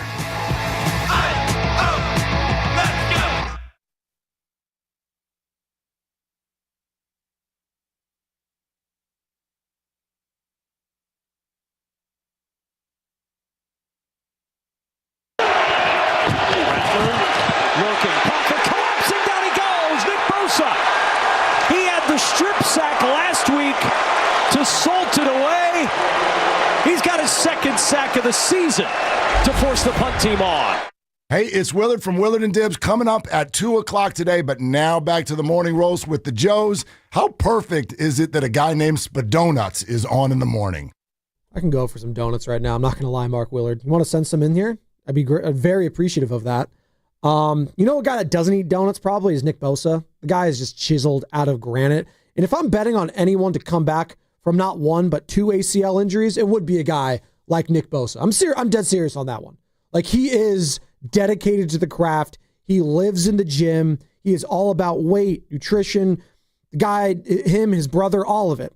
And a guy that knows him very well that has worked out with him, Brian Baldinger, to be joining us in about 12 minutes here every single Tuesday. Brian Baldinger at 7:30. Plus, at the top of the hour from 8 to 10 in studio, we got Bonte Hill joining us as well. So we got a lot to get into in a short amount of time, and we are going to be doing it. By the way, this Sunday, we're going back to Laughing Monk Brewing in Sunnyvale for the kickoff show. Great food, great drinks, and great games in the parking lot. And Joe, remember? They got a free shuttle to and from the stadium. It's free. Free as me. 10 a.m. it starts with Evan Giddings and Lo Neal, and you can watch all the early games as well there. Join the party. Food, fun, all of it. And again, if you want to go on that free shuttle to and from the stadium with free parking, go to 957thegame.com to reserve your space. Got to click on the Eventbrite link and sign up. See you there. Man, there was a lot there with Doc Pondia that I want to react to as well. Well, the fact that he said that 3 ACL injuries before the age of 28 would have never happened 20 years ago is, I mean, that's it's just alarming. And that's why I had to ask. Like, I didn't want to put him in a bad spot because, you know, I'm sure he knows a lot of like the way, like the training staff, whether it's the Niners, whether it's the Warriors. I'm sure he knows some of the people that are there. I'm not trying to throw him under the bus and like, you know, put down anyone, but there's clearly a trend. And like, and he kind of like tiptoed around it. Like, you know, it might just be unlucky, but I don't want to hear that if I'm a Niner fan because I've seen it with Ayuk, and that was just a freak. That might have just been a freak. Well, thing. he's a doctor, so what do doctors believe in? Science. Exactly, right? And so they're going to do lots of studies, and they're going to try to find a solution. Are they not? What a concept. But yes, they are going to try to do that. So, like, that's why I ask him, like, hey, you know, if they asked you, like, what would you do? Now, look, everybody knows it's football, and people are going to get hurt. But you don't just go like, you're driving a car. You know, we don't need to make advancements on safety. Right? Like, there's a reason why the helmets have changed over the last, about 7 or 8 years? Yeah. Everybody's using the Revolution helmets. They have the caps on there or whatever. The Guardian caps. The Guardian caps, yeah. Right? We're always trying to push forward medicine and safety and all those things. I'm glad you mentioned cars. What do cars have now? They have like the automatic stop. Brand new cars. They're all just going to stop automatically. They have the little blinker on the little light. Car collision detection, things like that. Yeah. So the game is inherently violent. So you're going to have all these injuries, and some of them, like I bring up the Ayuk one, that's just like unavoidable. These hits that happen, the James Conner injury was like almost unavoidable. It was an accident. Like those things just happen all the time. And the Bosa injury might fall into that same category. Like it might have happened, it might not have happened. I don't freaking know. It's tough to tell. It's just such a devastating blow. It is. Now, the season's not over. There's no doubt about it. No one is saying that they're finished. I'm also not going off the rails saying trade for everyone. And I think you got to kind of like wait it out these next couple of weeks. I'm talking about Jags, Rams. And let's see where we're at after that. Let's see what we look like. Let's see what specifically we need. Do we need a power rusher? Do we need a situational speed rusher? Do they need a run stuffer? Right? What exactly do you look like for a couple of games, one against a division opponent who we think is going to be really good in the Rams, and then what do you look like against the Jags? And I think then you have a 10-day period where you can take a deep breath and then evaluate your options internally and externally and go from there. This is what Trent Williams, obviously future Hall of Fame left tackle, one of the best of his generation, Joe. I think we could both agree on that one. Trent Williams, after the game, this was after the game, before we even had the news from Schefter, from Rap Sheet yesterday, just a buzzkill for that team when the news of Nick Bosa leaving on in that first quarter. Anytime you lose a guy like Nick and he doesn't come back and his status is unknown, it's a real buzzkill. You know, I can honestly say that, you know, going down to win the game, to drive to win the game, I thought about Nick plenty of times. I was in the huddle. So, you know, I'm just hoping, praying that we get some good news. But, you know, it's cliche to say it's the next man up league. When you lose a guy like that, you need 3 or 4 guys to come and fill those shoes. So I think we got the depth and we got the youth. So, you know, hopefully they can continue to improve. So before we get to next year and all that, internally right now, what are your options? Well, Gross-Matos is hurt again. You have Bryce Huff. We know he's more of a situational guy. Well, you're going to need more from him. You have Mykel Williams, and you were hoping, not that you were redshirting him his rookie year, but like the ask from him was situational, meaning he would play outside on early downs, inside on third down, and be a situational pass rusher. And anything you kind of got in terms of pass rush would be gravy, but you were looking to help stop the run. Well, now you're asking him to do more. You're asking him to come along quicker. You're asking Alfred Collins to come along quicker internally as a space eater. You're asking CJ West, who's also hurt right now with a finger injury. He's going to wear a club. It feels like he'll be, I guess, available this weekend. You're asking him to come along. I don't know. Are they going to activate Robert Beal Jr. from the practice squad? I would assume. All those guys are going to have to come in. And then I'm asking Robert Saleh, boy, you got to get more exotic and more creative with your disguises, with your packages, with your blitz packages. Everyone's going to have to be better. That's the only way they're going to offset this loss. So we got Baldy coming up in about 6 minutes, Baldy's breakdowns, and this is what he had to say. This is last week, guys. Last week, Brian Baldinger, Nick Bosa being in DPOY form. Yeah, Nick was awesome. Now, you could say that, okay, Charles Cross had some success against him, but, Nick's always going to go both sides. He's going to play both. But to take Big Abe, they just gave him a contract extension this week. They just said, you're our right tackle for the next 4 years. And he literally lifted him off the ground and walked him right back to Sam Darnold. I mean, it's the ultimate trifecta for any defensive lineman. The game's on the line. You get the sack, fumble, and the fumble recovery. Like, honestly, if that's the only play Nick made all day, that would have been fantastic to close the game out, because that's what you want to do. You want to be fresh. You want to be in shape. You want to be able to affect the game when the game is on the line. He did that. But then in addition to the other plays that he made, he looked every bit like he did the year that he won that award. The Currys, the Klay Thompsons, their gravity has to be honored by other defenses in the half court. Nick Bosa's gravity has to be honored by another offense at every single snap. And obviously that was after week 1, but you don't win that game without Nick Bosa. He quite literally won you that game in week 1, because if that play doesn't happen, maybe they score a touchdown, game's over. The Tonjes play all for nothing. And, you're sitting here at 2-1, or who knows, after you lose week 1. He won you that game. His imprint is already felt on this short season, and we haven't even gotten through September. So I know a lot of people are freaking out right now, and rightfully so. Like, I'm not telling you not to be a little, down. I don't tell people how to feel, and you feel the way you feel. I'm just saying, they have depth at least. I didn't feel like they had any at all, Joe, at the start of this season. No, seriously. Why did we feel like this team was not going to be great early on in the season? It's because they had a lot of youth and unproven talent. A bunch of guys in new spots. A bunch of them. And then specifically in the defense, you had 3 guys you trusted. It was Nick, it was Fred Warner, and it was De'Amari Lenore. Outside of that, you didn't really trust anyone. No. And after a couple weeks, who are you starting to trust a little bit more?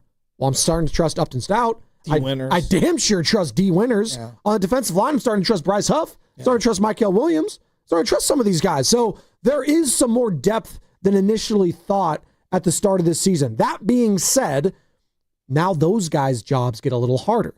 Hey, Michael, what are you going to do when you're getting double-teamed? Or Bryce Huff, what are you going to do when you're getting double-teamed a little bit more now, when you're the focal point? Hey, now maybe the game plan is we can't have Nick Bosa beat us. Well, now it's Fred Warner can't beat us. We're not letting that guy beat us. So we're gonna try to game plan around that. That's what Jacksonville's thinking. That was like, if I'm Jacksonville yesterday, when they got that news, it's like, okay, now this is what we're going to do. Now, they're not going to throw away the whole game plan, but you don't think they're making adjustments based off that now? Making major adjustments. And there are 2 guys on this team right now you game plan for on every snap. It's Fred and it's Nick. And so, yeah, they're in a tough spot. And look, the duality of the season not being over and still so much to fight for and so much to gain all year is real. That is real.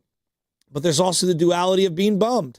And I think the way that Trent Williams said it, which was buzzkill, is a great way of putting it. I've said this probably 3 or 4 times in the last 2 months. In the Lowell Cone, Bill Walsh book, Bill Walsh, after a loss, would cry. And he would be so gutted on Monday and Tuesday and Wednesday. And then by Thursday, Friday, Saturday, he would work himself up into believing that they could win. And here's the strategy of how they're going to win come Sunday. And I just think that's the cycle that Niner fans are kind of going through today, is you're processing this big, devastating loss from Nick Bosa. You're understanding the big picture ramifications that might be there. But come Wednesday and Thursday and Friday, you're going to talk yourself into, We can do this. And that's what the players are going to have to do. Pick yourself up off the mat and find a way to offset the production. And this is what Dr. Nirav Pandya, who just joined us last segment, said, obviously UCSF Health, on the difficulty of Bosa himself of a second tear on an ACL. Yeah, this is a very difficult injury for anyone to go through, particularly a professional athlete. And I think the hard thing when you go through a second ACL surgery is that knee's already been operated on. There's going to be a lot of wear and tear in there. There potentially could be some degeneration over time. And we think of a first-time ACL, it's usually 9 months. Second time can sometimes be up to a year, just getting your strength and mobility back. The one thing that's working in Bosa's favor is just a phenomenal athlete. And I think what limits a lot of people when they get that second ACL surgery is that, that motivation to work out, get that muscle strength back. It's that much harder to build back. But Bosa's already starting so high and has experience with it. So I think that's what's working in his favor. But his age and the fact that he's had multiple injuries is a little bit concerning. But if there's anyone who may potentially have a positive outcome, it could be him. And it's not like he's 35, 36 years old, and this is like a career ender. He's 27 going on 28 next month. I think it's a month from today, actually. He'll be 28 years old. Like, he's not some like old, Yeah, but you never know how his body's going to respond. Correct. And you don't know. I'm going by the age, Joe. No, he's not an old man. Well, he's not. We've seen it in many sports. Some come back. Some come back better than ever. Some come back diminished, and some don't ever recover. Like, it just, you don't know. Like, you never know in these circumstances. Is he going to work hard? My money would be on yes, he would. I mean, I don't question his work ethic and his dedication, but we also don't know what mentally this might do to someone in this space. I mean, Klay Thompson went through hell rehabbing for as long as he did, and that's an extreme And he had case. Achilles on top of that. We're not dealing with that. Obviously, Nick Bosa, thank God. But obviously in 2020, Joe, he left the season. Then the season after, and Doc was kind of touching on this a little bit, after just the first ACL injury on his left knee, the year after in 2021, he had 15.5 sacks. Now, after this, his second time in the other knee doing that, like, can I expect 15.5 sacks from the guy? Probably not. But, it's when Doc said it's going to be probably up to 12 months, and then it's going to take even another year after that to really start seeing the real Nick Bosa or even a semblance of what he was. That's what was concerning for me. But again, we got to focus on the right here, right now. It's hard not to focus on the future of Nick, though, at the same time, because of all this money that's invested into him. And obviously, you're currently dealing with another serious injury. The guy hasn't even come back from last year, was Brandon Ayuk. I know. 2 guys that you rewarded with contracts that aren't even helping your team out right now. And they're still somehow 3-0. It's a testament. And you've lost your franchise quarterback. And you lost your franchise quarterback, and we'll see if he comes back this week. The mobility concern with Brock Purdy, if he can't move around, who knows? Mac Jones has a PCL injury. He wasn't already the most mobile quarterback to begin with. He's even limited more there. So and Kittle. And Kittle. And Juwan Jennings. It just keeps Barch. Hell. Oh, do we got him? We got our guy, Brian Baldinger. It's just never ending. It's never ending. Let's go to Shark Week, though. Let's go. Let's do it. We got the open for him. God, Brian Baldinger.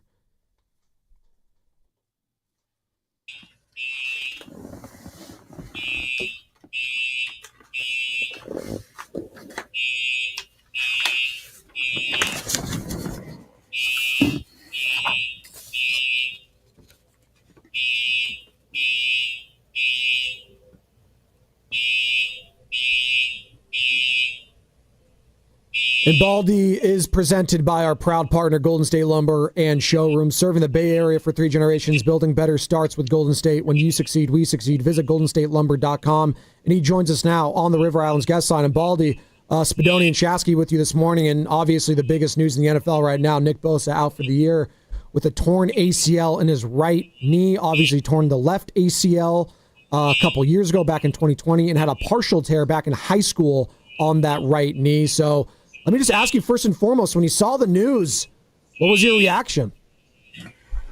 Well, I was hoping it wasn't that, but if you watch, I'm sure you've seen the replay. The knee just buckled on him. And it was kind of routine play. He was getting doubled, but when I saw the knee buckle and he didn't come back in the game, I knew he was hurt. I didn't know it was to this degree. And it's a shame because he was playing really great football. And they had rebuilt the defensive line, and they were playing great. They overcame the loss of him last week. He only played 13 plays, I think. But that's a horrible loss. Only sometimes, most teams don't have a Nick Bosa, but if you have someone like that, you have one of them.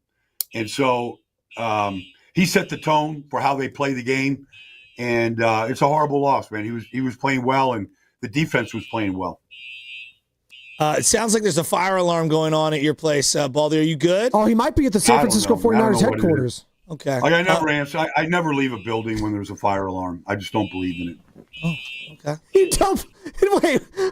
It's NFL film. In the fire alarm. Like, I don't know. Maybe somebody burnt some toast in the kitchen. Like the toaster oven. So Baldy, like, what does it look like without him on the field here? Because I was telling Joe, and I think everyone knows, there are two guys that teams are game planning for on every snap. It's Fred Warner, it's Nick Bosa. And there's just not a lot of guys like that in the league.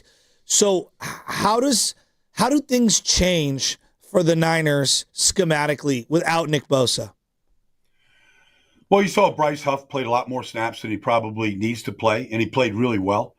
But he's not an every down player. Like, he'll wear down, and they'll run at him, and it'll be a problem. So you got to keep him in his role. Michael's got to play more snaps than he's probably ready to play. He played really well. He can play inside or outside, but now he's probably going to be your starting end right now. So it's it's a trickle down effect, but it's a big jump from Nick to everybody else, and so a big jump. And so I don't know, protection wise. I mean, teams are going to get 5 guys out now, probably a lot more regularly than they're used to, which is going to make it more difficult to defend on the perimeter and running backs and things like that right now. So, Baldy, when you're looking at other teams the last couple of years on film, I was thinking of Detroit losing Aiden Hutchinson, and they're a different defense, but like they could weather the storm for a small period of time, but at some point, like the dam breaks, and I know they lost a lot of personnel. How long can the Niners weather the storm with the current group of guys that they have? I don't think they could do a whole season. They're going to have to. I don't know who's on the street right now and what kind of a trade. Like, for example, the Eagles picked up Zadarius Smith like 2 weeks ago. He made a difference the first game. Zadarius can play. That's what Detroit did last year. They got Zadarius.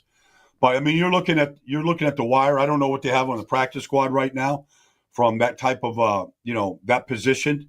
I don't think they have anybody really there that can add depth right now. They're going to probably have to make a trade or find somebody that might still be on the street that has some experience. That's what Detroit, they tried to cobble together last year. Now they did lose a lot of other players, but they could not. They could not. They gave up 45 points in the playoff loss to Washington, and they did whatever they wanted to do. If you can't affect the quarterback right now, Joe, in this business, there's too many good quarterbacks. I mean, you play. Don't you have a Thursday night game with the Rams like in a couple weeks? Like, if you can't affect Stafford, he's just that good that no matter what you do defensively, like, he's going to carve you up. Talking to Brian Baldinger here on the Morning Roast, our Odyssey NFL Insider, and Baldy right there. So what should they prioritize? Like, is it speed? Is it power? Because Nick Bosa was all those things. You're not going to find a Nick Bosa on the street, but what type of a player or edge rusher should they be prioritizing here? Well, I mean, I think it's got to start with, if you want to stop the run in this league, you can stop the run. I mean, you need somebody that can, get upfield, that can win one-on-ones. Nobody has an abundance of those players. Nobody. Everybody is dressing for defensive ends in this business. But you saw what Arizona did to you. Josh Sweat ruined the first 2 third downs of the game, just simply winning, And so you saw Calais Campbell go out to an end and have success out there. Like, they've got depth. Zaven Collins, they've got depth out there. But nobody is sitting on extra edge rushers right now. Maybe Seattle might have, 1 or 2, one guy, but they're not going to trade.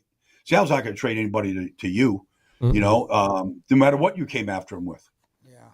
I look, it's just the Bosa thing is the news. I mean, it's devastating, and you found out yesterday, and that's today. But this team's got to pick themselves off the mat and find a way to get ready for Jacksonville. The season's not over, and there's a lot to still accomplish and fight for and all those things. And I don't want to be lost on it. I thought Ricky Pearsall was awesome on Sunday, and I've been so encouraged with him. And Baldy, for me, the area that I think is so underrated, the way he comes back to the football over and over and over again. He flattens out his routes, and he comes back to the ball. I love this player, and he's so much better than I thought a year ago or even coming out in the draft. I just love everything about him. What have you seen on film from Ricky Pearsall that has you encouraged?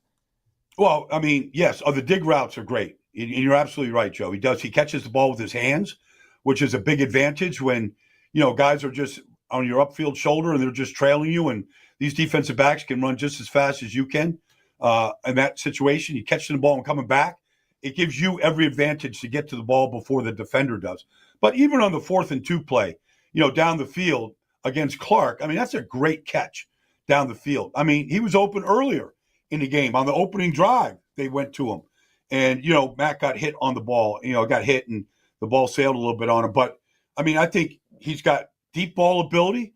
I think he's got man-to-man ability. I think he can run those routes that Kyle loves in the middle of the field.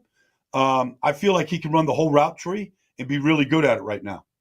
Can he continue this, Baldy, when Kittle comes back, when Jennings comes back? Because a lot of this production is about your two best pass catchers of last season, obviously Kittle being second-team All-Pro and Juwan being the number one wideout. Those guys being out this past week, is that sustainable for Ricky going forward, or is it just a product of the offense right now and him being the number one guy?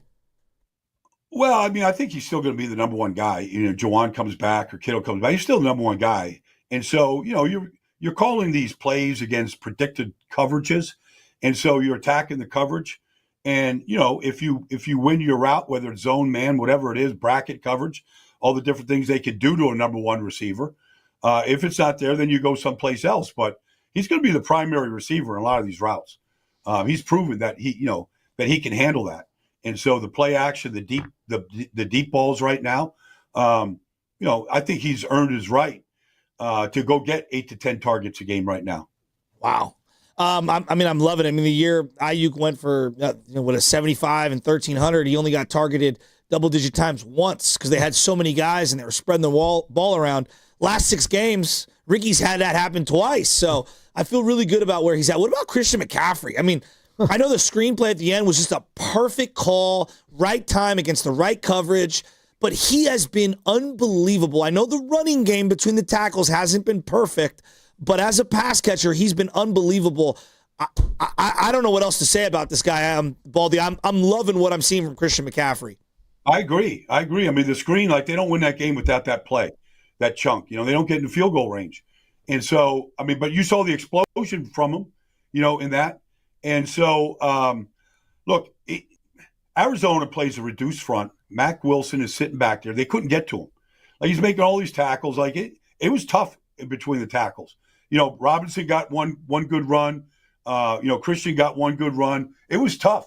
But that's what Arizona's, that's what they're designed to do right now. But McCaffrey in the passing game right now is elite. And so you got to keep feeding him. You got to find different ways to get him the ball. Kyle knows that. And, you got a rookie 7th-round pick playing left guard. It's he's not playing bad by any stretch. But that's where they're at right now. I mean, you go from Aaron Banks to Connor Colby. That's a pretty different left side. And they were a left-handed team last year. If you had Aaron Banks and George Kittle out there going left, I mean, 2 years ago, I mean, you were ripping these runs off.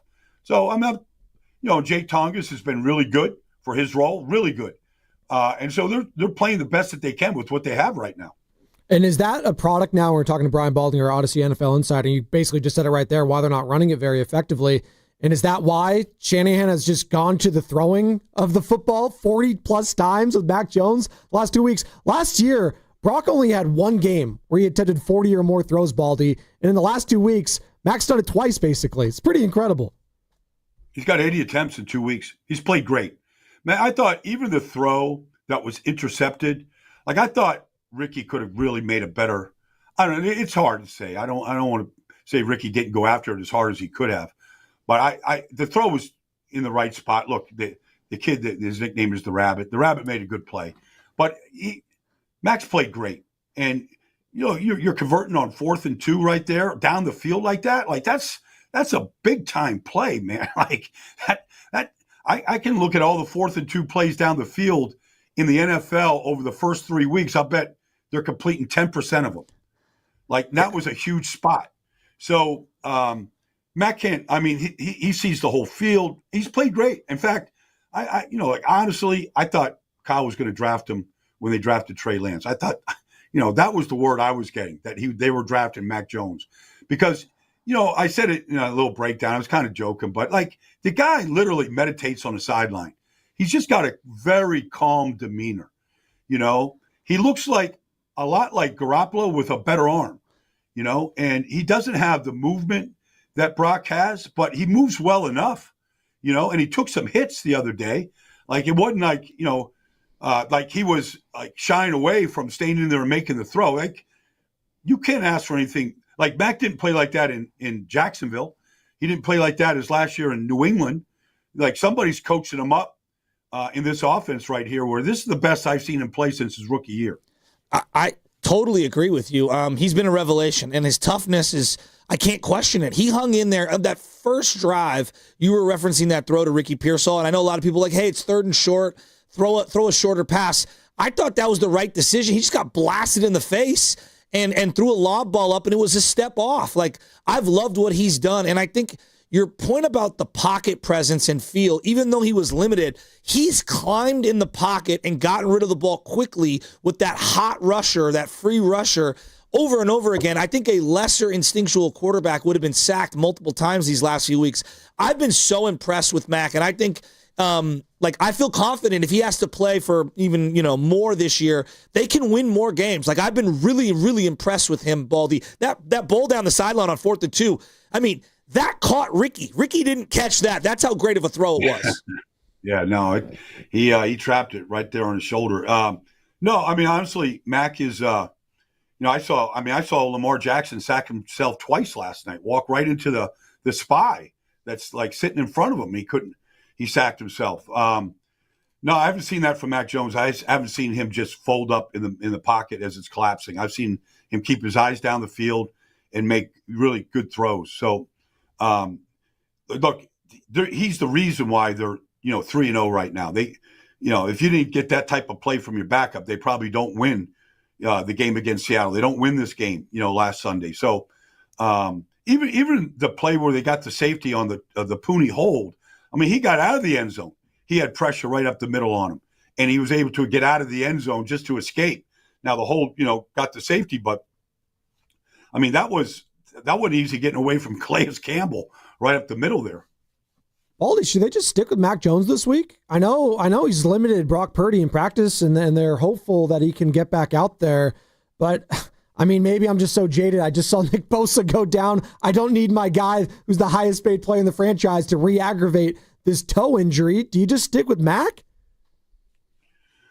Well, that's strictly a health thing, Joe. Honestly, if he can practice and, there's not, he's not 80% or 7%. If he can practice and you feel good about the condition, then you play him.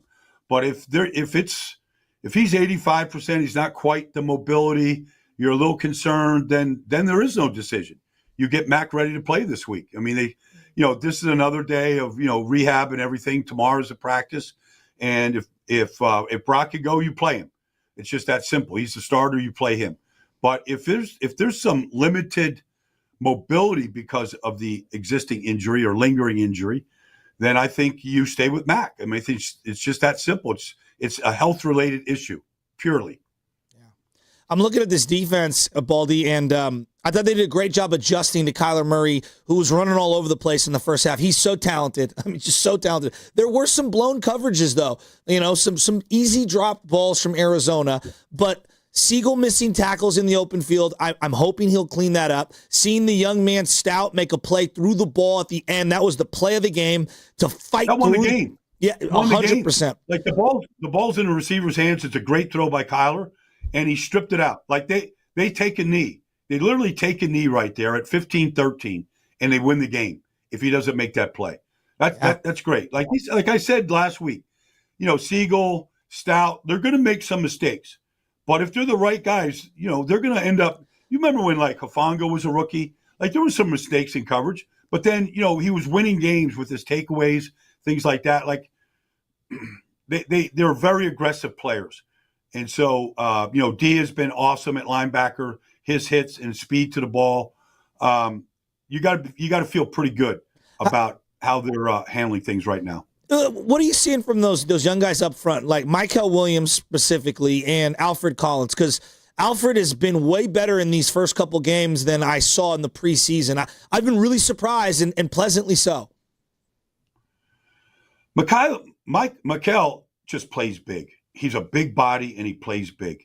Like, he came down on a, read option the other day, freaking tackled the tight end that was coming to cut him. He tackled Connor. He tackled everybody. Like, he's got just strength at the point. He can stack guys up. He's got some good movement. Like, he looks like he's just, I don't know if he has enough juice off the edge just to scare you, but maybe he's got the type of power that, Trayvon Walker has. Like, I want to see, like, let him get in a wide nine like Nick did. I want to see him come at a offensive tackle and just see what kind of power he has. Because I haven't really seen him just tee off like that. But he was really good last week. Him and Bryce were both really good. I haven't seen enough from Collins yet to make me feel like he's ready for, to play 50% of the snaps. I haven't seen enough from him to do that. Talking to Brian Baldinger here on the Morning Roast every single Tuesday at 7:30, Baldy's Breakdowns. And a big one this weekend back at home at Levi's, the Jacksonville Jaguars coming into town. And, I'm sure the Jags players, the coaching staff all saw the news yesterday when they announced that Nick Bosa is going to be out for the season. Does that change their game plan at all? Do they target something else? What are we seeing from the Jacksonville Jaguars offensively? They should be undefeated. Yeah. Oh, they should be undefeated. They lost to Cincinnati. Brian Thomas Jr. was their star last year. He's got a case of the yips. He's dropping passes, playing with no confidence, and he's dropping passes right now that they should be winning games. And the quarterback, I think, is struggling a little bit because of it. But they've got a really good rookie class. This Bashul Tootin at running back, he's a South Jersey kid. He's got juice, man. He can make people miss. He's got some pop to him. Etienne has been playing really well. Travis Hunter hasn't done much yet on offense, but he played a lot more on defense last week. But I'm anxious to see. But he played 83 snaps, so he's playing both sides. I thought Nico Collins, had a couple catches against him, but their front, Eric Armstead playing the best football he's played in probably 3 or 4 years. Like he's playing really well up front right now. Baldy, through 3 games, you've won 2 of them where Kittle's walked off the field. You lost your quarterback for 2 games. You lost Nick Bosa in the middle of one of them. You got a lot of young guys playing. I feel like the clock management, the play calls, just so many elements of this team are humming right now from a coaching staff perspective. How would you evaluate Kyle through 3 games? Well, he sent the kicker packing. That was an important decision. You drafted a guy. You want to keep your draft picks, but they made the right decision there. The 2-minute drill was perfect. It was awesome. That 2-minute drill. You go down there. You got one timeout. They had a timeout in their pocket. They never used it. They just wanted to end the game with no time on the clock. Like you can't execute a 2-minute drill better than that to go win the game. You finish the game with no time, and you kick the game-winning kick. It's with a backup quarterback and a backup tight end and a backup left guard, blah blah blah. Like that's coaching. That's well done. The win against Seattle at the end, it's good coaching. I know people have they stopped listening to Kyle? Does he still? He's doing just fine. They're doing a good job getting Saleh back. You think about the defensive coordinators they've gone through here. Since Saleh left, like they actually got a guy right now that really loves that role. Guys really listen to him. I don't know that Fred's always good, but I don't know if Fred has been this good the first 3 weeks of a season. In recent years, he's been just flying to the football. And so they're playing fast on defense, which is a good sign. They did break down a couple times the other day. That's communication. You got some young guys back there. Who knows exactly what happened. But I feel like they look like to win these 3 games the way they have with what they have, that you can only do that in this business if you're being well coached. We got a couple minutes for you here, Baldy, but I got to get into the game that you were calling on the radio side. That Eagles-Rams game was absolutely insane. Obviously the 2 best in the conference. Eagles come all the way back in the blocked field goal. There was 2 times that happened. The first time in NFL history, I think, there were 2 blocked field goals on the same day, returned for touchdowns. The first one with the Eagles and Rams. Just how insane was that environment out in Philly? Well, here's the thing, and this is not just in Philly because it was insane. But if your home team, just think about if you're in San Francisco or Levi, if your home team is sucking eggs in the first half and you're getting booed going to the locker room like they were to the Eagles, I mean, it was 65,000. They were all saying the same word, boo, as loud as they could. And they deserved it. They were terrible. But then you come back in the second half and you start putting these drives together, defense is doing it, and you all of a sudden now the crowd is like, now they're so into it, they couldn't sit down. Like every third down was just like game changing. And then when you block the first kick, Jalen Carter blocks the first kick, because they have to block both of them to win the game. If they make either one of them, and the kid's a good kicker, if they make any one of those kicks, the Rams are 3-0 right now. And the Eagles are being talked about like, what was that? But those are the type of games you just go like, keep the check. I'll do this one for free. This was fun. I just got to laugh. It's week 3. They're getting booed off the field and just as the Super Bowl champs just a few months ago. The first quarter? Oh, my God. If they didn't throw to AJ. By halftime, it was contagious. Oh, my God. Hey, Baldy, what do you got this week? Who are you calling? I'm going out to L.A.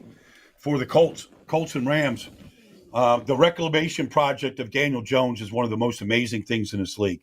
He hasn't made a bad throw or a bad decision yet. He looks like Peyton Manning in a Colt uniform right now, the way that he's playing. He reminds me of Alex Smith. He can still really run and extend plays, but they have a great offense right now, and he's the reason why. Wow. You know what they call him, Baldy? It's not Daniel Jones. Indiana Jones, baby. Harrison Ford. Let's go. Hey, Baldy. No. What's up? But honestly, like the whole thing with Harrison Ford, Indiana Jones, it looks like it can't be real. It's like Robert Redford in The Natural. Like it looks like Daniel Jones dropped out of the sky into a Colt uniform. Like nobody ever saw him play like this in New York. No. Confidence. It's a crazy thing. Right opportunity. Hell, Carson Wentz looked pretty good last week too, didn't he? With Kevin O'Connell. Hey, Baldy, great stuff this week. We'll do it again next week, man. Yep. Okay, guys. You bet, man. Take care. See you, buddy. Yep. See you, Joe.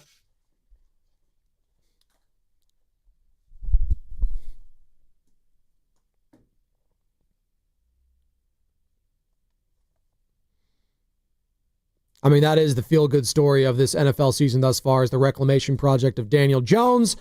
But this is not good news. Nick Bosa was not the only notable injury for the 49ers yesterday. Quarterback Mac Jones is considered day-to-day after aggravating a PCL strain in his knee that he initially suffered in the preseason. The good news for Mac is the injury was not serious enough to cause him to leave the game. That said, Brock Purdy is set to return to practice on Wednesday. The injury report was brought to you by Boxer & Gerson, Northern California's premier workers' compensation law firm, helping injured workers get their lives back for over 40 years. And what's coming up in the game is brought to you by Fremont Bank, here for you, here for good. From Baldy to Bonte in studio on the other side on 95.7 The Game. Change is always happening. It's part of life. And when it comes to music, change is all around us. Songs are rewritten. Classics are remixed. Bands and artists come and go. Even our taste in music changes. Here at Xfinity, we know there's still good in keeping some things the same. That's why we want to do our part with a 5-year price guarantee on our internet.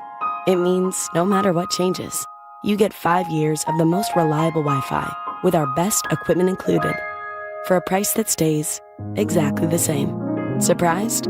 Life is full of them. One internet price, 5 years, guaranteed. Learn more at xfinity.com/deals. Restrictions apply. New residential customers only. Taxes and fees extra and subject to change. Most reliable Wi-Fi based on Open Signal Awards USA. Fixed Broadband Experience Report, August 2024. Oh, you gotta know your roots. I know Carter knows his roots. Sam Lubman knows his roots. Bonte Hill, I guess he knows his roots. Hey, it's Spadoni here. The Oakland Roots are back at home Tuesday, October 7th against the Hartford Athletic. Easy enough for me to say. At the Oakland Coliseum, baby. That's right. Action is back at the Collie. Yeah, we've already seen football there. Yeah, we've seen baseball, but there's nothing like soccer at the Collie. Bring a date, bring your loved one, bring your kids, bring whoever you want, bring your dog. I don't know. Bring someone there because you got to enjoy the festivities and the energy of an Oakland Roots game at the Coliseum. I live in Oakland. I got a lot of Oakland pride, a lot of rep there when it comes to that city. And go on out, enjoy the game. Again, October 7th against the Hartford Athletic at the Oakland Coliseum. Go to oaklandrootssc.com to get your tickets today. And you can also watch the game on KTVU Plus or ESPN Plus. Hi, this is Brian Bakhtiari, Executive Manager of Stevens Creek Subaru. The fall season is upon us. That means football, baseball playoffs, and kids back in school. At Stevens Creek Subaru, this is one of our favorite times of the year. Fall is also when we get our first rains of the year. And that means dangerous road conditions. That is, unless you drive a Subaru with symmetrical all-wheel drive. Subarus are built for any road condition or terrain, whether it's a drive to the coast or up to the snow. The safest pick is a Subaru. This month, lease a new 25 Crosstrek for just $239 per month. Just $239 a month for a new Crosstrek from Stevens Creek Subaru in San Jose. 36-month lease, no security deposit needed. $24.95 due at signing, plus tax, license, and registration fees. Includes $85 dealer documentation fee and first month's payment. Acquisition fee $650. 15 cents per mile over 10,000 miles per year with Tier 1 approved credit. $300 disposition fee. One at this payment. VIN number JF2GU ABC 8SH271247. Stock number 1250885. Offer expires end of month. See Stevens Creek Subaru for details. On Stevens Creek Boulevard or online at StevensCreekSubaru.com. Buckle up and drive safely. Boxer & Gerson, Northern California's premier workers' compensation law firm, helping injured workers get their lives back for over 40 years. Count on Sundays with the NFL on CBS and Paramount Plus. Here we go. This week, it's a must-see matchup as Lamar and the Ravens visit Mahomes and the Chiefs. Oh, my goodness. Visit ParamountPlus.com/NFL to get started today. For all contest rules, go to 957thegame.com/rules. Introducing the new Dell AI PC powered by the Intel Core Ultra processor. It helps do your busy work for you, so you can fast forward through editing images, designing presentations, generating code, debugging code, summarizing meeting notes, finding files, managing a schedule, and responding to Jim's long emails. Leaving all the time in the world for the things you actually want to do. No offense, Jim.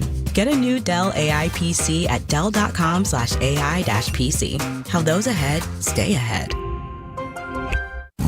My ride smells just right, just right, just right, just right. I gotta try that Febreze car. Just right, just right, just right. La la la la la. With up to 40 days of consistency. All over Febreze car clips right on your vent. You know my car's my happy place. Keep a smile on my face. When it smells just right, just right, just right. Yeah, breathe happy Febreze. La la la la la. This is the story of the one. As a custodial supervisor at a high school, he knows that during cold and flu season, germs spread fast. It's why he partners with Grainger to stay fully stocked on the products and supplies he needs, from tissues to disinfectants to floor scrubbers. All so that he can help students, staff, and teachers stay healthy and focused. Call 1-800-GRAINGER, click Grainger.com, or just stop by. Grainger, for the ones who get it done. Hey, listen to this. All I needed was a new starter. Got a great deal on eBay. Did it myself. Yeah, that's cool. But how about the soft purr of an upgraded exhaust when it fits just right? For me, it's the little things. Like these new windshield wipers from eBay I installed. From small fixes to big upgrades, eBay has all the parts you need at prices you'll love. Guaranteed to fit every time. eBay. Things people love. Eligible items only. Exclusions apply. You're listening to 95.7 The Game, KGMZ-FM and HD1 San Francisco on Odyssey Sports Station and the home of the Golden State Warriors and Valkyries. Always live on the free Odyssey app and now coming to you live from the Laughing Monk Studios. Rise. Wake up. It's time to wake on up. Wake up, wake up, wake up. With a nice cup of Joe. What's up, Joe, bro? Featuring Joe Spadoni. He's an Italian. And Joe, the Butcher Boy Shasky. I am slippery. Oh! The best part of waking up is morning roast in your cup. It is the Morning Roast, man, on 95.7 The Game. Oh, man. We're rolling, baby. Halfway home here on a Tuesday. And Tuesdays, you don't want to go anywhere else than the morning roast. We just had Brian Baldinger on our 95.7 The Game. NFL insider, Baldy Breakdowns, knows the game better than anyone. And it was a fantastic interview. If you missed any of that, find it on YouTube or the Odyssey app. But right now, ladies and gentlemen, we got the man, the myth, the legend, joining us as he does each and every Tuesday at this time at 8 o'clock. Bonte Hill, courtesy of River Islands, joining us in the Laughing Monk Studios. Laughing Monk, righteously brewed in San Francisco. And again, we are streaming on YouTube, brought to you by First NorCal Credit Union for a low rate auto loan. Apply online or just ask for First NorCal financing at the dealer. Bonte, good morning. Let's just start off, man. When you saw the news yesterday, the King's Tale, thank you. Thank you. Yeah, we are quieted down, all right? Nick Bosa, out for the season, torn ACL in the right knee. When you saw that notification, what was going through your mind? Sucks for him. Sucks for everybody who has a 97 jersey. Sucks for the Niners. Guys lost to a terrific start. There's no doubt about that.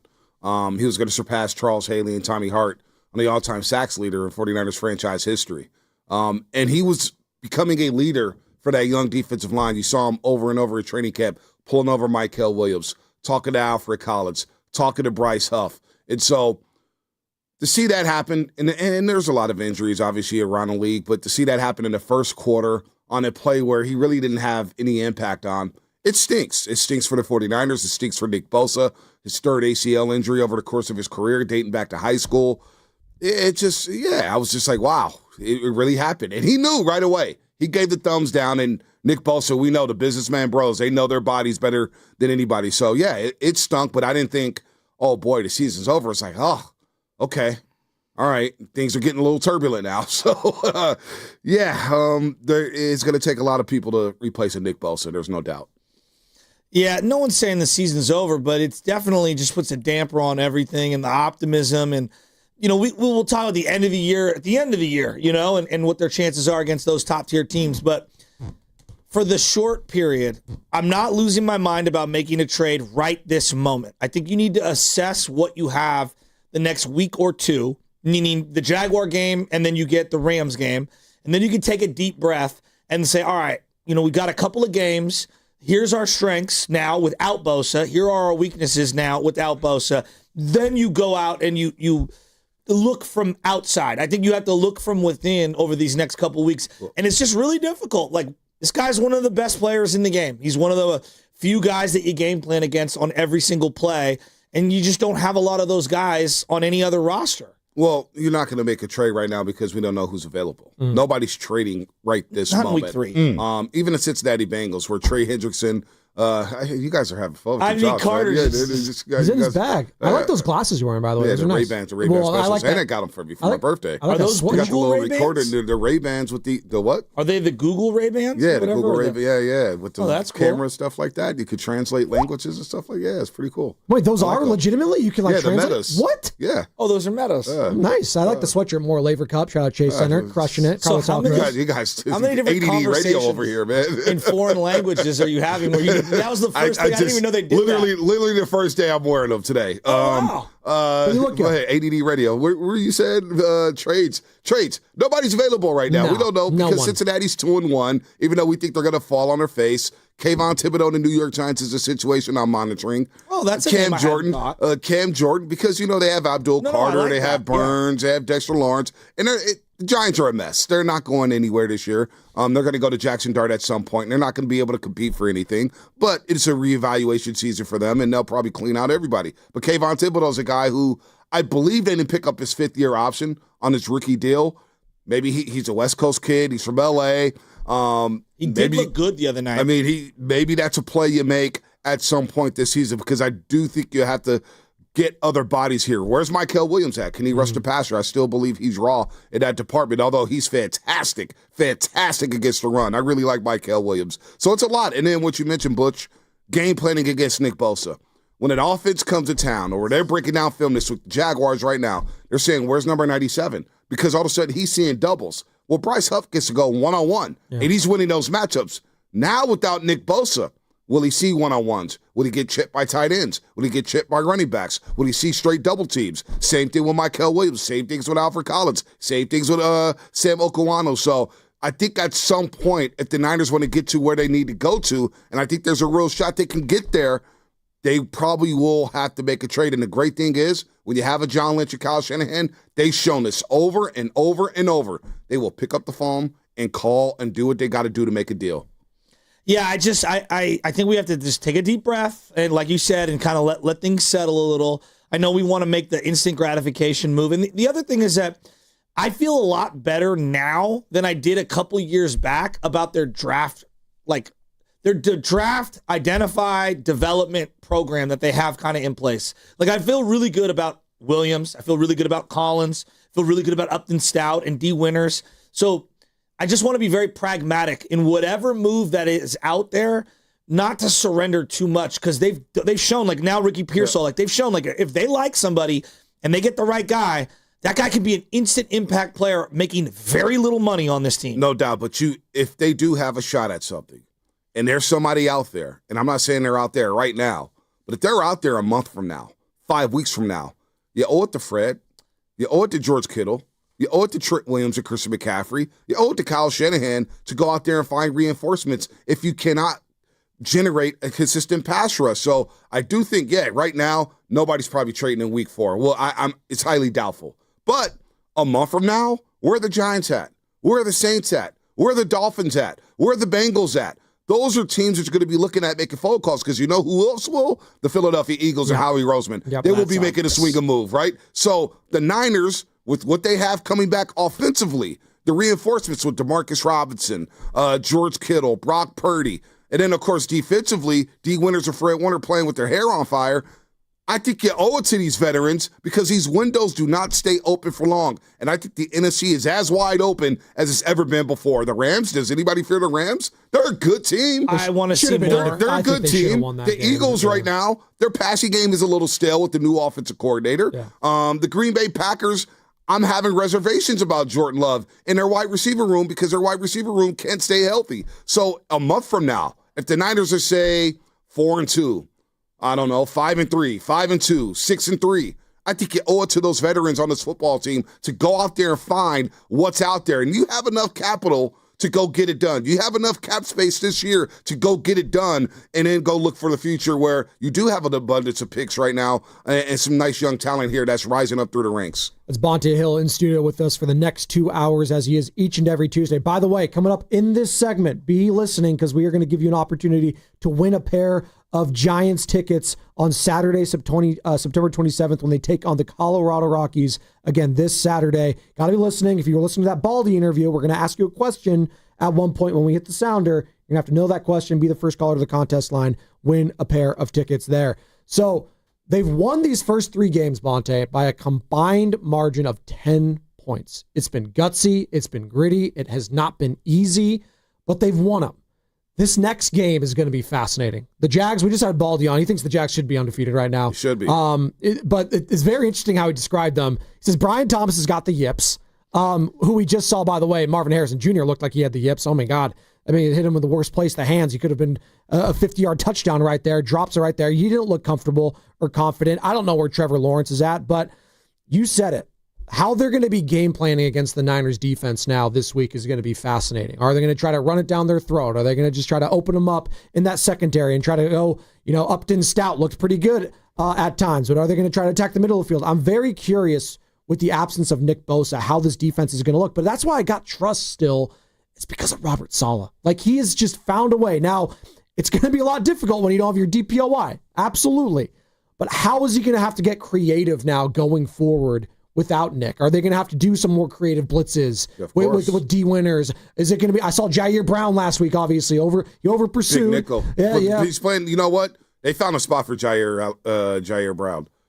He can't cover. I think he's limited as a cover safety. Yeah. Last week he was talking about he's a top 5 safety. I like to believe. I like to believe, but you know what? They found a spot for him at the big nickel, where you take out Luke Gifford as that linebacker, you put Jair Brown there, let him play within 5 to 10 yards of the line of scrimmage. He's playing inside the box. Not a bad spot for Jair Brown. Yeah. It's not. So, yes, you have to get creative. You're going to have to get a little more exotic. But you know what? The Niners, I think the good thing is, going 3-0 and winning in the fashion that they've won, These are character-building wins. I would agree. For down the stretch. I believe it's a skill to win close games. It is. No doubt about it. And Jacksonville didn't win that close game against Cincinnati. They blew that game. Now, Texans, I think they gave them that game last week. It was an ugly one, but a divisional game, which are always never pretty. And by the way, I didn't coin that. I just said it because Steiny one day, we were talking about divisional games, and I said, well, Steiny division games are different. And for some reason, it's resonated with them 5 years later.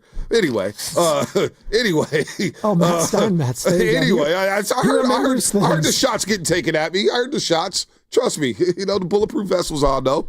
But, look, this is what I'm intrigued with Jaguars. Glasses, so bulletproof vest. Listen, I got bulletproof vest, AI glasses on. I know what's going on around here. I hear the shade. I hear the shade and the jealousy running around here. Giving you compliments all morning. Stop, Spinoni. Stop, Spinoni. Yeah, you kissed my ass today. I heard what you were saying last Friday. What did I say last Friday? Division games are different forever. I didn't coin the phrase. It's just some of you idiots around here need to know that divisional games are like rivalry games. Get mad at Throw Goo. the records out the window. Get mad at Goo. He said you were the one that coined it, so that's why we came down his road. 2 minutes. I know no one wants to hear this, but just 2 minutes on the game that just happened regarding the Cardinals. Mac Wilson is a stud. And James Conner, I have so much love for him because of the way he plays. Brutal. He was throwing guys off him the whole him going down the way he did. I felt devastated for him. I don't know him. Never had him in fantasy. He beat cancer. He beat cancer, yeah. The guy beat cancer, right? But I'm just saying, as a football fan, I appreciate the way he plays, and I felt horrible for him. Well, he's killed the Niners in the past. The game, Colt McCoy looked like Roger Staubach. James Conner took a screen pass. I said, damn, is that Eric Dickerson? Who the hell is that in the Cardinals uniform? He is nasty, and it's unfortunate what's happening in the NFL. Jerry Rice believes these guys got to start playing preseason football. He made a great point to me when I went up to Cash Creek to talk to him. He was like, they have to start playing in preseason to build up these calluses here. Too many guys are getting hurt. Too many, with all the technology in medicine, modern medicine, and all the great doctors in the world, too many guys are dropping like flies right now. I don't know what it is, but them Mac Wilson guys, he's a stud. He's a stud. And you know what? The Niners had no business winning that football game. And what about Kyler? Because I think Kyler at times can frustrate you with some of the leadership stuff, but man, he is so talented. Well, Marvin Harrison Jr. is the disappointment right now. Right? Jeez. Dropping that pass where Fred Warner doesn't get back in this drop. The one in the end zone. The one in the end zone, he dropped that. The Cardinals really blew that game. That over 21 minutes of time possession in the first half, and yet they go into halftime down 3. It was 22 plays to 6, I think, at one point. It was 31-6 at one point. Was it 31? Oh, there you go. There you go. I feel like I've watched that Cardinals game for years and years, though. I feel like they're always right there in it, and then something happens, and it's a boneheaded play or what have you. That has been the Kyler Murray era. Outside of that one playoff year he had with Cliff Kingsbury, that's the Kyler Murray experience. And he tantalizes you. Dude, he's got an arm, dude. He had that little tiptoe for the first down on the sideline, but then he just, I don't know. There's something. He's a great watch. Yeah. I'm going to be real with you. At the stadium, you're like, Jair Brown comes blitzing in. Yep. He just ran around the end. Okawanu had no chance. Jair Brown had no chance. And then he's tap-toeing. His ability to throw on the run in both directions is, he's remarkable. Now, he can't see in the pocket. That's for damn sure. No, he can't. They got to use Trey McBride a little bit more. Tight end. He's a matchup nightmare. Niners did a good job, I guess, blanketing him, looking back at the film or whatnot. But Kyler Murray's it's something to miss in Arizona. Every time I think they're about to just take that next step, watch this Thursday against Seattle. That's a very intriguing game for so many reasons. One, is Sam Darnold really that dude? Are they the team that blew out the Saints last week? They made some throws. The Saints were terrible, but it just feels like that's a loss that the Cardinals will have on Thursday Night Football. Just when you think they're ready to take that next step, you're like, I don't know about that. We were talking, I remember last year, I think it was Mina Kimes, ESPN, she said, Kyler Murray should be in the MVP conversation. I was like, they're cooked. I said it on air. I was like, they're done. As soon as you have expectations of the Cardinals, they will fall on their face. We're talking about MVP after week 2 and week 3. Can we give it a month? Well, last this guy's year was over here 5 or 6 weeks. in the Hall of Fame after a year or two. This guy over here. So he got mad at me because I said Brock Bowers is the best tight end in football last year. He got mad at me for that. He was last year. He was the best tight end in football. That's okay. I don't think he was, number one. And number two, you could say that. The 80% of the people would. Well, he was really good. He's pretty damn good He's one of the best players in the league. Right. You have to do it year after year after year. We can't. Puka's a Hall of Famer. Guys, he's played 2 years. Did you just say last year? I said last year, and he gets offended by it. Yeah, it's okay. No, well, he got offended when, 2023, there was no secret. Through the first 8 weeks of the season, Brock Purdy was playing better football than Patrick Mahomes. And people was ready to dump on me. I was like, well, just look at it. Mahomes is struggling right now. I'm not saying I would take Mahomes over Brock Purdy.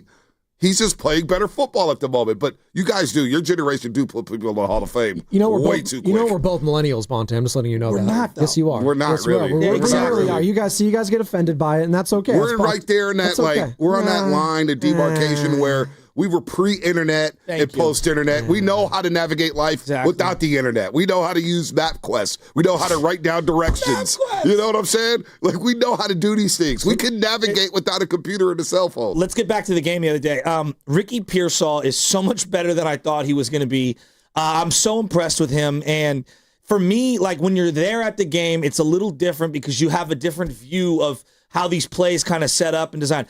He's really fast and doesn't break stride as he's doing the jukes and the head fakes. And like one thing Baldy's taught me is that what makes Brandon Ayuk so special is he doesn't slow down in his breaks and he's at maximum speed. I don't know if Pearsall is where Ayuk was at prior to the injury, but he's really good at that. And then the way he comes back to the ball and kind of blocks the defender off from separating ball from player and just getting in there and jarring it.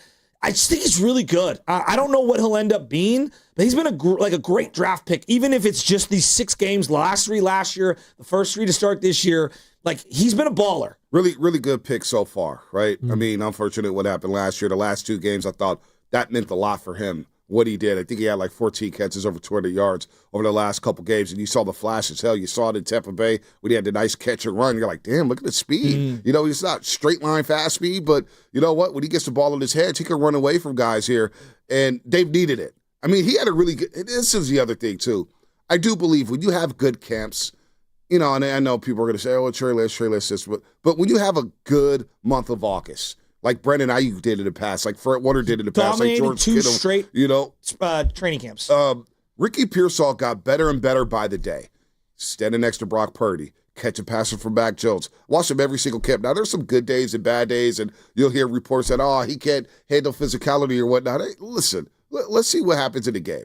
Ricky Pearsall was that dude alongside DeMarcus Robinson in training camp. So to see it translate into the season where he's making big plays, I'm not as surprised, but it is a great thing to have because all of a sudden now, George Kittle, Ricky Pearsall, you got some go-to guys here where I can throw the ball on any given play to one of these guys and they're going to make a play. So good on Ricky Pearsall, man. He's off to a fantastic start. I am surprised. I'll admit it. Like, you just don't know. Like, you just don't know. Like, hey, like Debo and Ayuk cast a very big shadow. These are like 2 stud players for the Niners for quite some time. And so, like, are you going to be as good as those guys or offset their production? I'm probably going to bet against that because it's just hard to find talent. And then to do it with no Jennings and no Kittle. Well, that's the key. Wow. I was like, whoa, dude. Like, they had a one drive where they threw them 4 straight or whatever, 4 out of 5 times, 4 out of 6 times. And I was like, dude, he's coming of age. Well, he's coming of age, and he had to because there's no weapons out there. And then you got Chris McCaffrey where he's catching these passes, and a lot of those are extended running plays where it just leaks out to the flat, extended running plays there. You get him out there on the sideline there. He's got a lot of usage. You're going to have to use Brian Robinson Jr. at some point to give him some more carries, and I think he's going to be fresh and be a factor here over the next 6 weeks. But Ricky Pearsall had to step up like that. You know what? Shout out to Kendrick Bourne, who made a tough catch before halftime, setting up a field goal, made a great catch on that final drive. Having Kendrick Bourne here who knows the system, I mean, it's a mass unit right now with the 49ers, and the fact that they were able to pull that game out ugly, a game they had no business winning against Arizona. Yeah, Ricky Pearsall, thumbs up. Were you at the game on Sunday? I was doing Giants-Dodgers, so I was watching in the studio. Gotcha. They won that day, though. That was good. You got to win that day. Trevor McDonald was really good. There you go. He was. He struck out Shohei to start the game. I was just going to say, like, sometimes when you go to the game, you get this, there's guys that, like, are aura feeding off the crowd, and the crowd aura feeds off them. And Kendrick, I know, is kind of like, people might roll their eyes or whatever. Like, the crowd, like, vibes off of Kendrick Bourne when he makes a play. And it's a bizarre thing. Like, look at you working aura into your aura. You've been around a lot of kids. Aura. Is that the new thing? Is that the new swag now? It's the new Riz. Riz and now it's Aura. I never got into Riz. Yeah, Riz sounded too much like play, something else. He drops the ball, and he goes like this, and the crowd does, like, feed off that energy. And I'm like, look, he's a situational player. He's not an every down player, but they need guys like that. No, energy dudes. Kendrick Bourne has good energy, positive energy. He's different now too. He's mature, man. Like the last time we saw him, he was dancing. He was a kid. Now, you know, he's giving his life to God, and he's in the Christian rap and everything. Yeah, he's a different dude. He's a different dude. He's a father now. I mean, Kendrick Bourne, but it is good to have him back here because people did love Kendrick Bourne, the dance and the handshakes. He's good for that locker room. He's always smiling. Yeah, no doubt. We were laughing at it initially, but they needed this guy. He came off the scrap heap basically. Hadn't really played or practiced all summer long. Just had the connection with Mac Jones. They're like, all right, he's got a connection with this guy. Knows our system. Let's bring him in. Hey, 4 receptions, 38 yards. I will take that any day of the week. 2 on the final drive. And Christian McCaffrey, by the way, he's low-key, not even low-key. He's been your wide receiver, too, at this point. Yes. You could argue he's been a better receiver than runner this season. Well, the run game hasn't gotten going yet. No, it hasn't. I think part of that is George Kittle being out. Part of that is Pooney is dealing with that PCL injury. I don't think his first 3 games have not been good, but I think he's battling with these injuries. Then you're alternating. Yeah, Colby. You got Ben Barch, who was hurt. So the offensive line is still a work in progress there. And Christian McCaffrey has been close on a couple of popping a couple. There's been some holds, too, on some good runs. On some good runs, so. There it is. Real quick, boys, I'll let you finish your thoughts. But first, your San Francisco Giants take on the Colorado Rockies at Oracle Park this Saturday, September 27th. The first 40,000 guests, wow, it's a lot, receive a Rafi Devers t-shirt. Buy your tickets at sfgiants.com. But if you want to win your way into the game, be the first caller to the contest line now at 415-523-4652. That's 415-523-4652, and tell us something that Baldy said during his interview with us. And this was it right here. This is the question. What did Baldy say he does not believe in? Got to answer that. Be the first caller. What did Baldy say during our interview last hour that he does not believe in? And you'll score 2 tickets to the game, courtesy of Camus Vineyards. All right. Bonte Hill's in studio for the rest of the show. Another hour and a half to go every single Tuesday. Bonte in studio, followed by Brian Baldinger. That's why there's no us you want to be than a Tuesday here on the roast. We're going to get into the quarterbacks, though. We haven't really touched on Mac Jones, what's going on with Brock Purdy. We'll discuss all of that on the other side. Quarterback controversy? It's going to be brought to you by Ceremony Ford. Quarterback controversy, Shasky? Monte Ford has hundreds of cars in stock for you to choose from before the federal EV tax credit runs out at the end of the month. Do not miss your opportunity to save big at Monte Ford in Colma and Daly City, or 24/7 at SarahMonteFord.com, your Bay Area Ford store. Now it's time for the closer of the week. Presented by LiftMaster and RNS Doors. Turn your garage into the envy of the neighborhood. Visit rnsdoors.com. This week's closer comes from Vinay from San Jose. One of the best professional services I have seen. Victor identified the problem and replaced the nylon gear in the opener within minutes. He also fixed the squeaking noise of our garage door. Highly recommend for any garage repair. Recently, my garage door opener was not working. I was in need of a closer. I was put in touch with RNS Doors, and they hooked me up with a brand new garage door opener from LiftMaster. With LiftMaster's MyQ connectivity, my garage door opener can be controlled right from my smartphone. You'll know when a door or gate has been left open and can close it with a tap, no matter where I am. Be one of the first 10 callers and receive 20% off a LiftMaster garage door opener. Call 1-800-FIX-A-DOOR. That's 800-FIX-A-DOOR. Or visit rsdoors.com. R&S Doors. Look for the red truck. Change is always happening. It's part of life. And when it comes to music, change is all around us. Songs are rewritten. Classics are remixed. Bands and artists come and go. Even our taste in music changes. Here at Xfinity, we know there's still good in keeping some things the same. That's why we want to do our part with a 5-year price guarantee on our internet. It means no matter what changes, you get 5 years of the most reliable Wi-Fi with our best equipment included for a price that stays exactly the same. Surprised? Life is full of them. One internet price, 5 years, guaranteed. Learn more at xfinity.com/deals. Restrictions apply. New residential customers only. Taxes and fees extra and subject to change. Most reliable Wi-Fi based on Open Signal Awards USA. Fixed Broadband Experience Report, August 2024. At Chain Company, we've been engagement ring experts for almost 100 years. We have the largest selection of diamonds and gemstones in stock. You don't have to wait to compare them side by side. Find the one that speaks to you at shaneco.com or in store. Shane Company, your friend and jeweler. This year, the Valley of Hearts Delight fundraiser shines brighter than ever with our theme, Legacies Under the Lights. Step into History Park, glowing with restored historic neon signs from the History San Jose collection, and enjoy an unforgettable night of dining, live music, and celebration. All proceeds support preserving the stories and landmarks that make our valley unique. Tickets are now on sale at historysanjose.org. Join us for Legacies Under the Lights October 9th and help keep history shining for generations to come. Hey, it's Mark Randy, and I want you to join me and Evan Giddings at Friedman's Appliance in Pleasant Hill on Saturday, September 27th from 12 to 3 for their fall clearance sales event and to take advantage of one-of-a-kind opportunities. Now is the best time to save on new appliances for your home. You hear that? That's the sound of your business losing money. Legacy phone systems weren't built for today's teams. OpenPhone gives your business a smarter way to stay connected. OpenPhone lets you manage calls, texts, voicemail, and contacts all in one place so that you and your team can deliver a seamless customer experience from ring to... Need to take calls on the go? OpenPhone automatically transcribes, summarizes, and highlights next steps from every call, so you never miss a detail. Need insight into what closes a sale? With OpenPhone's AI call tags, you can instantly spot key topics like objections or pricing questions, and use those insights to coach your team and level up every customer interaction. And yes, you can bring your existing number with you for free. Keep your team in sync and your customers happy with OpenPhone. OpenPhone. No missed calls, no missed customers. Try OpenPhone for free at openphone.com/sports and get 20% off your first 6 months. That's openphone.com/sports. openphone.com/SPORTS.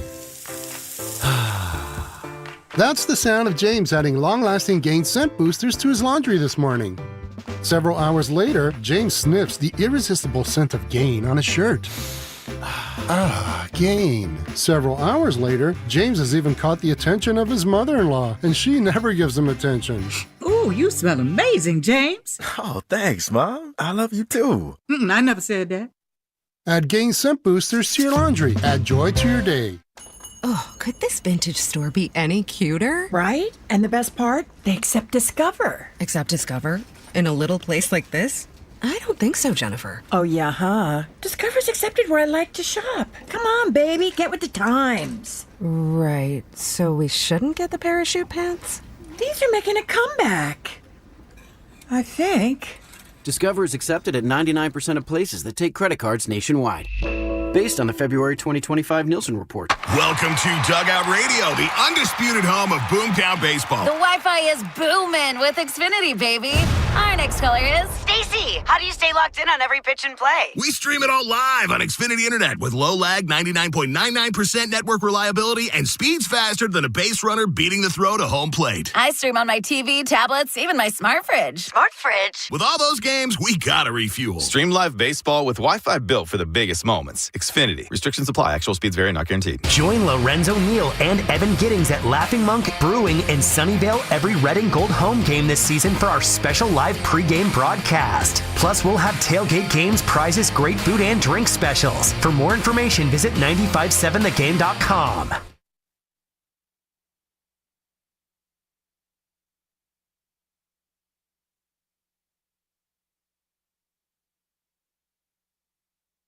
The Morning Roast with Joe Spadoni. Listen to that guy driving the bus, man. Damn, Spadoni. Damn, you sound good. And Joe Shasky from 6 to 10 on 95.7 The Game.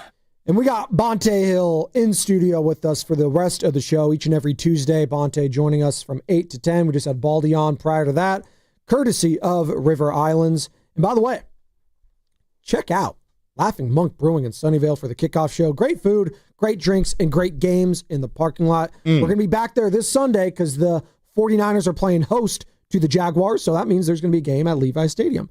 And the show starts at 10 a.m. with Evan Giddings and Lo Neal, and all the early games will be on for you to watch. Again, Laughing Monk Brewing in Sunnyvale.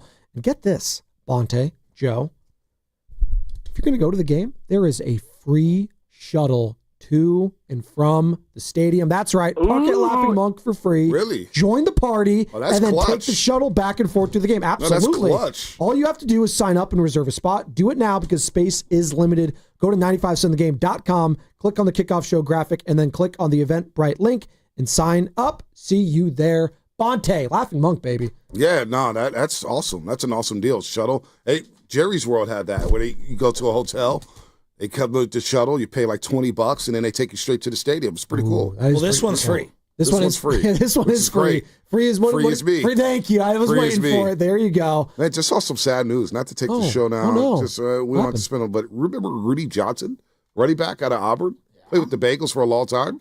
Former first-round pick, just died at the age of 45. 45. That's young. Yeah, that's very young. Just popped on my timeline. Hey, Rudy, he won me a fantasy football championship one year. Damn. Shout out Rudy Johnson. That's a tough one right there. I hate seeing things like like Robert Redford is like 89 years old, passed away last week. Obviously, icon when it comes to film and everything in Americana. But just certain guys that are around your age or you grew up watching that's like not that much older than you, it just puts things in perspective, you know? So, R.I.P. Rudy Johnson there. And we're talking about right now the 49ers taking on the Jacksonville Jaguars. But before we get into that game, Bonte, because it's a big one, and we're going to see how Brock Purdy, how he practices. Is he going to be limited? What's going to go on there? Expected to practice Wednesday. What did you think of Mac Jones this last week in a win against the Cardinals? 27 of 41, 284 yards. Did have the one pick, had the touchdown. And we just had Baldy on, and Baldy actually thought it wasn't a bad ball from Mac. He thought Ricky should have fought harder for it. That's I disagree with him. But that's fine. Threw it right to the defender. That's the first time I heard someone defend the throw. So that's why I'm saying Baldy said something differently. So what did you make of his performance overall? Well, I thought the last 2 weeks, Mac Jones has been solid. I mean, this guy is a solid quarterback. He is. Is he great? Probably not. Can he hold on to the ball for a while? Sometimes. Will he have a turnover or two or throw an intercepted ball? Sure. Brock Purdy does too. This guy's not bad at all. And what a backup to have at the price point you have him at. So I thought his performance was solid, considering there's no Juwan Jennings, there's no George Kittle, the running game's not going anywhere, it's getting shut down. It's a hot day at Levi Stadium. It's a divisional game against Arizona, swarming around, flying around the football. And you have that 2-minute drill to shake off the safety and the interception and lead the team in the field goal range and win the football game. Then the week before against the Saints, I thought his 2-minute drill, oh my God, before halftime was just beautiful. The fact that Shanahan allowed him to go to, how many times do you see Shanahan going back to the Saints game, say, you know what, we're going to run the ball on the first play, run the clock. We'll see if we get something on second down. If not, we'll just go into the half, knowing we're going to receive the second half kickoff. He said, no, Mac, go throw it. So far, so good with Mac Jones. He's not a bad quarterback. The reputation he had, I don't get it. Again, it's all reactionary when it comes to today's sports fans. Either you suck on this day or you're great. This guy was good as a rookie. And then the Patriots sabotaged him with Joe Judge and Matt Patricia. But you know what? He also played very well. I thought he played okay down the stretch with the Jacksonville Jaguars last year. We had Mia O'Brien on, and she said that many coaches, including their star receiver, thought Mac should have been the quarterback. Yep, there you go. He had a better connection with their stud receiver, Brian Thomas, than Trevor Lawrence has had since, obviously. And then we just talked to Baldy, and I guess Brian Thomas is the yips right now. He can't catch a cold. Well, Shane Waldron, apparently, he's the guy. So when Shane Waldron was in Seattle, Jackson Smith and Jigba had his worst season. Shane Waldron goes to Chicago. Roma Dunze's MIA, and now he's in Jacksonville with Brian Thomas Jr. So he's the Grim Reaper for wide receivers when it comes to the offensive coordinator. I went down this deep dive last night. I was like, oh, okay, that's interesting. There's something about Mac Jones. His ability to climb in the pocket is actually really good. And I think there's very few pocket quarterbacks left in the game. Like Goff is one, obviously. And are there other guys that can operate inside the pocket? Absolutely. But I actually think his feet have impressed me. He's not going to blow away and run everyone away. I'm just talking about his ability to reset his feet and kind of just shuffle ever so slightly up as the rush comes to the outside. I don't know. I think he's got really good feel. He's a good quarterback. Coming out of Alabama, man. Again, you guys all laughed at me because of the first throw I saw. I said, who the hell is this guy? You go back, I swear to God. It's random Citrus Bowl, Bama, Michigan. They're not playing for anything. And this guy throws a bomb. And everyone's like, oh, well, yeah, Judy and Devontae Smith. Well, remember Devontae Smith came out when he entered the NFL draft, something that stuck with me when he said, the best quarterback I played with at Alabama was Mac Jones. And he ended up winning the Heisman. And Mac found Devontae Smith all day long. Deep throws, intermediate throws. And then he comes in with the Patriots, and we all had the draft conversation because nobody wanted Mac. The fans didn't want Mac Jones. I think most people didn't want him with the three picks to move up. Yeah. With the third pick. So everybody's going crazy. McCorkle, we're calling him around here. And, he's not as bad as what the reputation was. So it's a good, nice find by Shanahan to bring him here, rehabilitate him. He's fit perfectly in the system. Let's not get it twisted. Brock Purdy's the guy around here.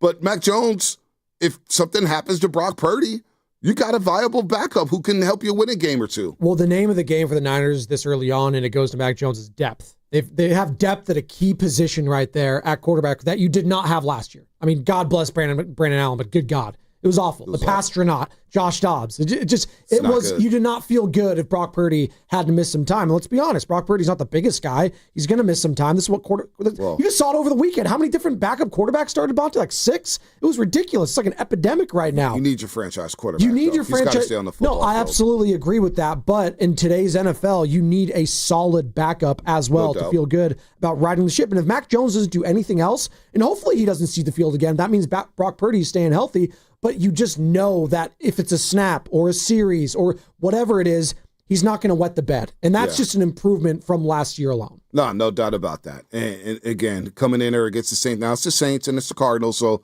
the Saints are probably one of the worst teams, if not the worst team in all of football. But you know what?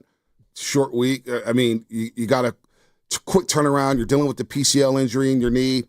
You get credit for that. You get credit for the way you played and the way you threw the football around the yard. And you got Juwan Jennings and you got Pearsall involved. And then to win that game last week, that was a tough, gritty, grimy type of football game that you knew coming in because Arizona always comes to Levi Stadium and punches the 49ers in the mouth. So he gets a lot of credit for the way he handled that 2-minute drill. He was getting his ass kicked in the pocket. Jersey's ripped. He's got the brace on the knee. He can't even get outside. He can't even climb the pocket. He looked like Peyton Manning trying to get the handoff to Christian McCaffrey when Shanahan went for it on 4th down. When I'm thinking, in that situation, I get new analytics say, go for it, go for it, go for it. I would scream at TV, just take the points. Defense is playing great. Mac Jones is struggling to just move around the pocket. Your running game's not going anywhere. Take the points. So Mac Jones gets a lot of credit, man. That was a tough, gritty, grimy performance by him. They won a divisional game where they got stuffed at the goal line. Yep. They got a safety after, fielding a punt inside that 7 or 8 or whatever it ended up being specifically on the field. They turned the ball over in the 4th quarter on an interception. There were so many ways they could have lost this game, and they found a way to win it, and getting the huge stop at the end. I mean, I just can't get over the way Stout played that ball all the way through contact, because I think if he gives up even a little, that's a completed pass, and the game's over.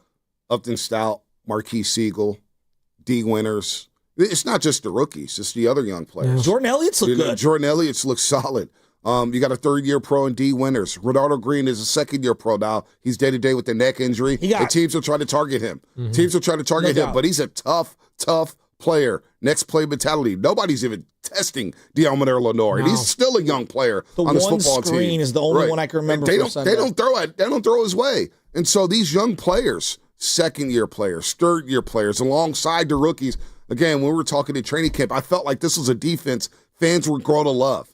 And I think so far we're loving his defense. Now, you're going to need a little more from them until these reinforcements come back offensively. But Upton Stout, man, he's tough, dude. He's K'Wan Williams all over again with a little more toughness and a little better cover skills right now. And they're definitely going to need to step up in the absence of Nick Bosa. But I'll say this, you don't win these games without the defense playing the way they have these last 3 weeks. So now it's incumbent, I think, on the offense to pick up your defense going forward. Now, if Brock Purdy, again, you mentioned the franchise guy, if he plays this week, I'm expecting Brock. He might be a little rusty early on, but I'm expecting him to have that connection with Pearsall again. It was a short one, but it was a good one. 4 receptions in game one against the Seahawks up in Seattle? I want that Purdy to Pearsall connection to be what I've seen with Mac Jones and Pearsall these last 2 weeks. What's going to happen Monday? I know what's going to happen. Where are you I lived it. You know exactly where I'm going. You just said it. You set the bar high with Brock Purdy. So if he struggles a little bit, coming off of those 2 Mac Jones performances, I already know what the dialogue will be on Monday. I actually know what the dialogue will be Sunday night. What? So just say it. Mac Jones would have won that game. It's already happening. No, who's saying that? Come on, don't Who's play saying dumb. that? Don't play dumb. No, you know what time it is, man. It's Sports Talk Radio. If Brock Purdy struggles a little bit, because of the way you said it, I'm expecting Brock. I'm expecting Brock. Well, and the fans, I know there's low-level fans out there who will say, oh, man, just bench Brock, even though he's got $250 million in the bank for Mac Jones. We already know what's going to happen around here with Brock Purdy struggles. Can I ask you a question? And we all agree Brock is better than Mac. That's not the question, though. I think the question is for Shanahan and Shanahan's team-building philosophy, like, do you really, after a couple of weeks, think that Mac is $40+ million a year worse than Brock Purdy? Like that, I think that's a fair question. I'm not saying that they're not like I want Brock as the quarterback, but when you do these like evaluations, I'll answer it like this. They made the evaluation. Eric Armstead was not worth $22 million as a defensive lineman. I'll answer it like this. If Mac Jones was starting quarterback coming into the year and everything was the same, could Mac Jones lead this team to an NFC title game? Well, you would have had extra money to spread around the rest of the team, so it's tough to know. I'm just saying. No, but I think that's how I do the evaluation. Right, well, let's not do the evaluation. If Mac Jones is getting to $53 million or whatever it is that Brock Purdy's getting. I wouldn't have paid him $53 million. Okay. But I think Purdy earned a pay grade. He clearly earned All right, let me say extension. this then. Do you have confidence that Mac Jones can lead this team deep into the playoffs?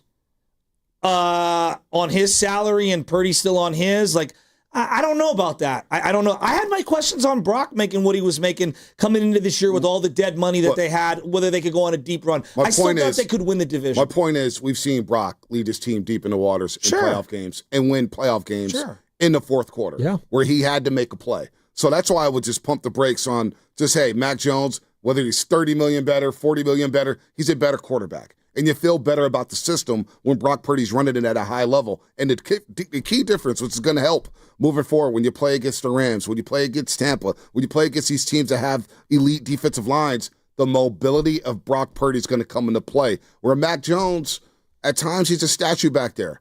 And statuesque quarterbacks in this league, they have a shelf life right now. You have to be able to escape the pocket at times and make plays with their feet, which I don't know Mac Jones can do consistently. He's a good quarterback in the pocket, but what happens when he gets moved off his spot? It is interesting how much they've thrown the ball, though, the last 2 weeks, and now is that more of a product? Well, again, teams are selling out to stop the run. They went 3 and out twice to start the game, and so you're trying to like move the ball a little. I don't know.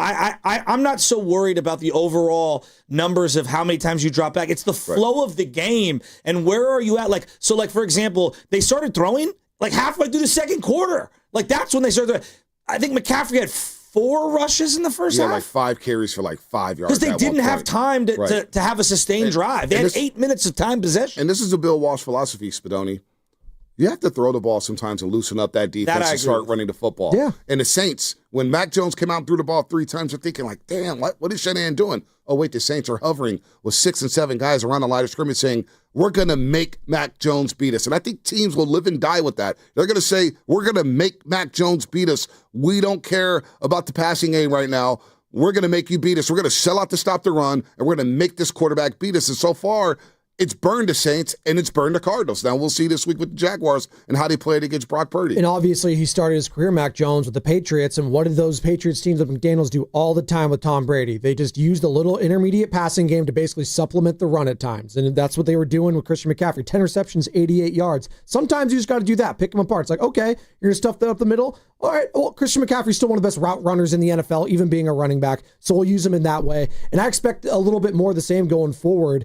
But, can Connor Colby get better and better every week? Like I've seen Mykel Williams, like I've seen some of these young defenders. I thought Colby struggled last week. He did. No, he wasn't. I guess he's playing hurt. That's what Shanahan. He got the groin injury. Yeah, Shanahan was saying like he was just happy that he gutted it out. I was like, that doesn't make me feel good. I do think when you get DeMarcus Robinson back, like now here's where I wonder, and I want them to do this. You got 22 snaps from Juice on Sunday. He only played the 10 the week before. I wonder if they're going to go more 3 wide receiver sets to try to get that nickel onto the field, to try to run the ball a little more this week in contrast to the last couple of weeks, and go with that 1 tight end, 1 running back with the 3 receivers. Yep.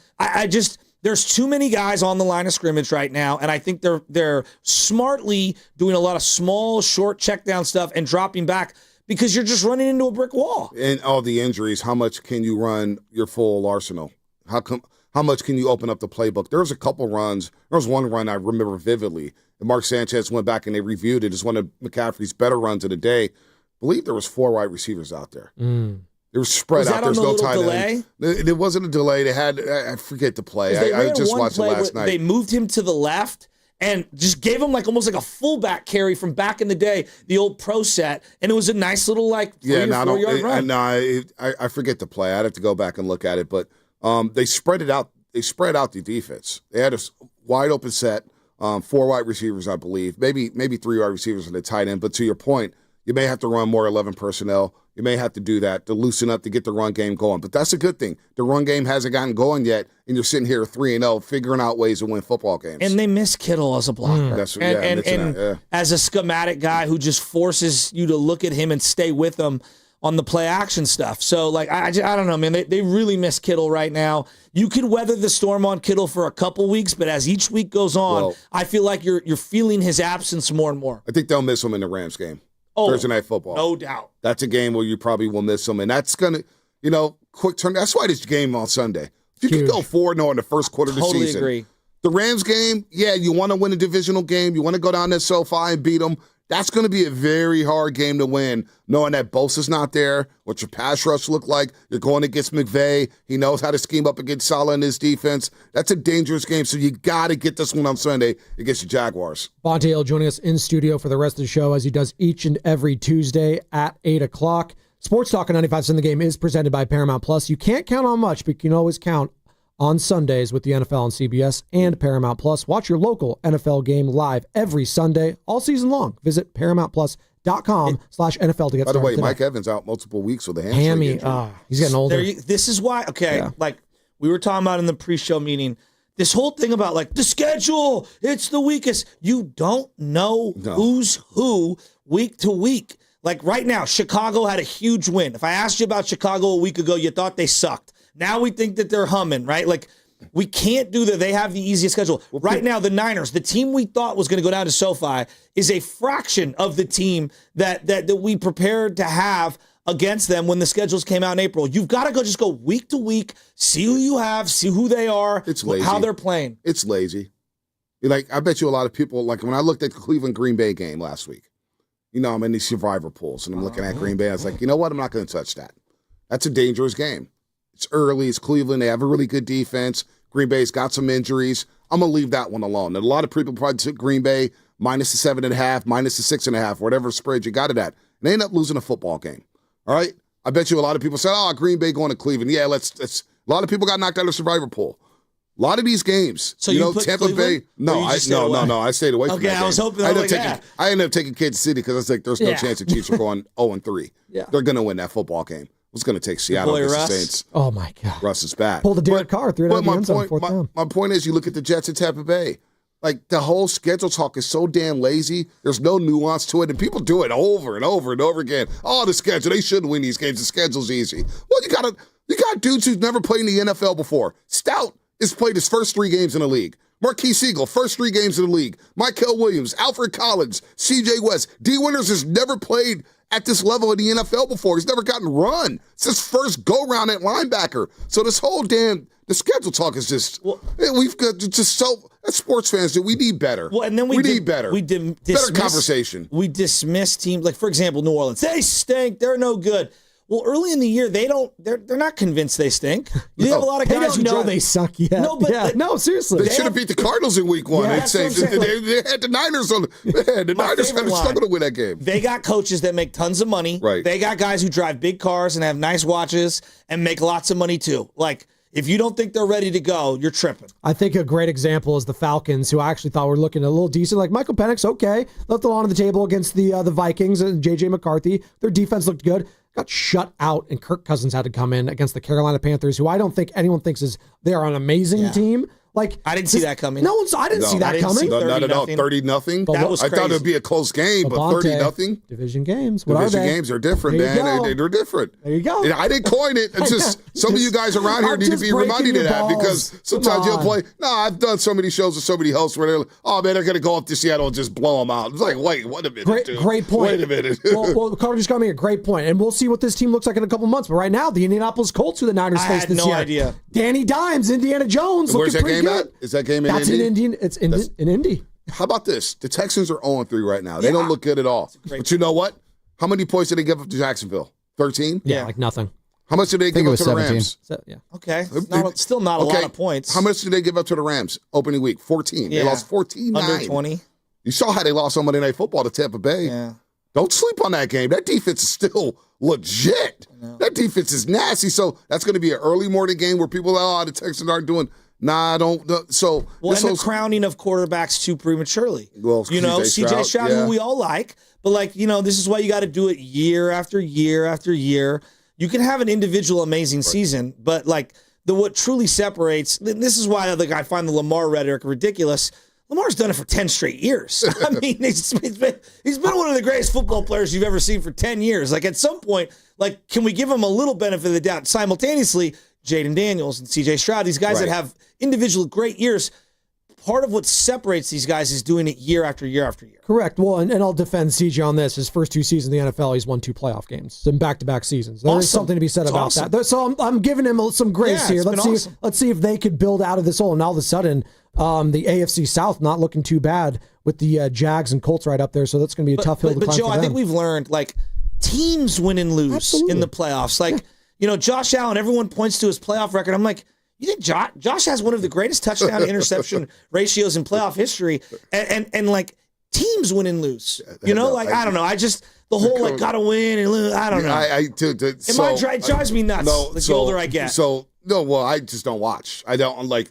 I'm looking at all this stuff on my timeline, the Jason McIntyres, the Colin Cowards, and the Nick Wrongs, and I'm just thinking we've got to do better for our future broadcast journalists, our future guys who are going to be in this space to have better conversations. The laziness of this guy can't win. Josh Allen beat that guy. This guy can't beat. Quarterbacks don't play each other. It's a 53-man roster for a reason. If you're missing your top left tackle and your top left guard, well, guess what? That quarterback's going to look like dog meat that game. I was going to say something else because I feel like cursing around here because the dummy. We seriously, first take, they've ruined some of you kids out there. Just look at our text line and our chat line on how they're. Oh, he can't beat this team. He can't. You dummies! It's not about that. Well, Patrick Mahomes, I think we can all agree, really good Hall of Fame quarterback, right? Oh, his 2 Super Bowl losses. What happened? Got blown out. What happened in those 2 Super Bowl losses, though? His offensive line just caved in. He had no chance. And you know what? Really, in the games that he won, especially the 2 against the Niners.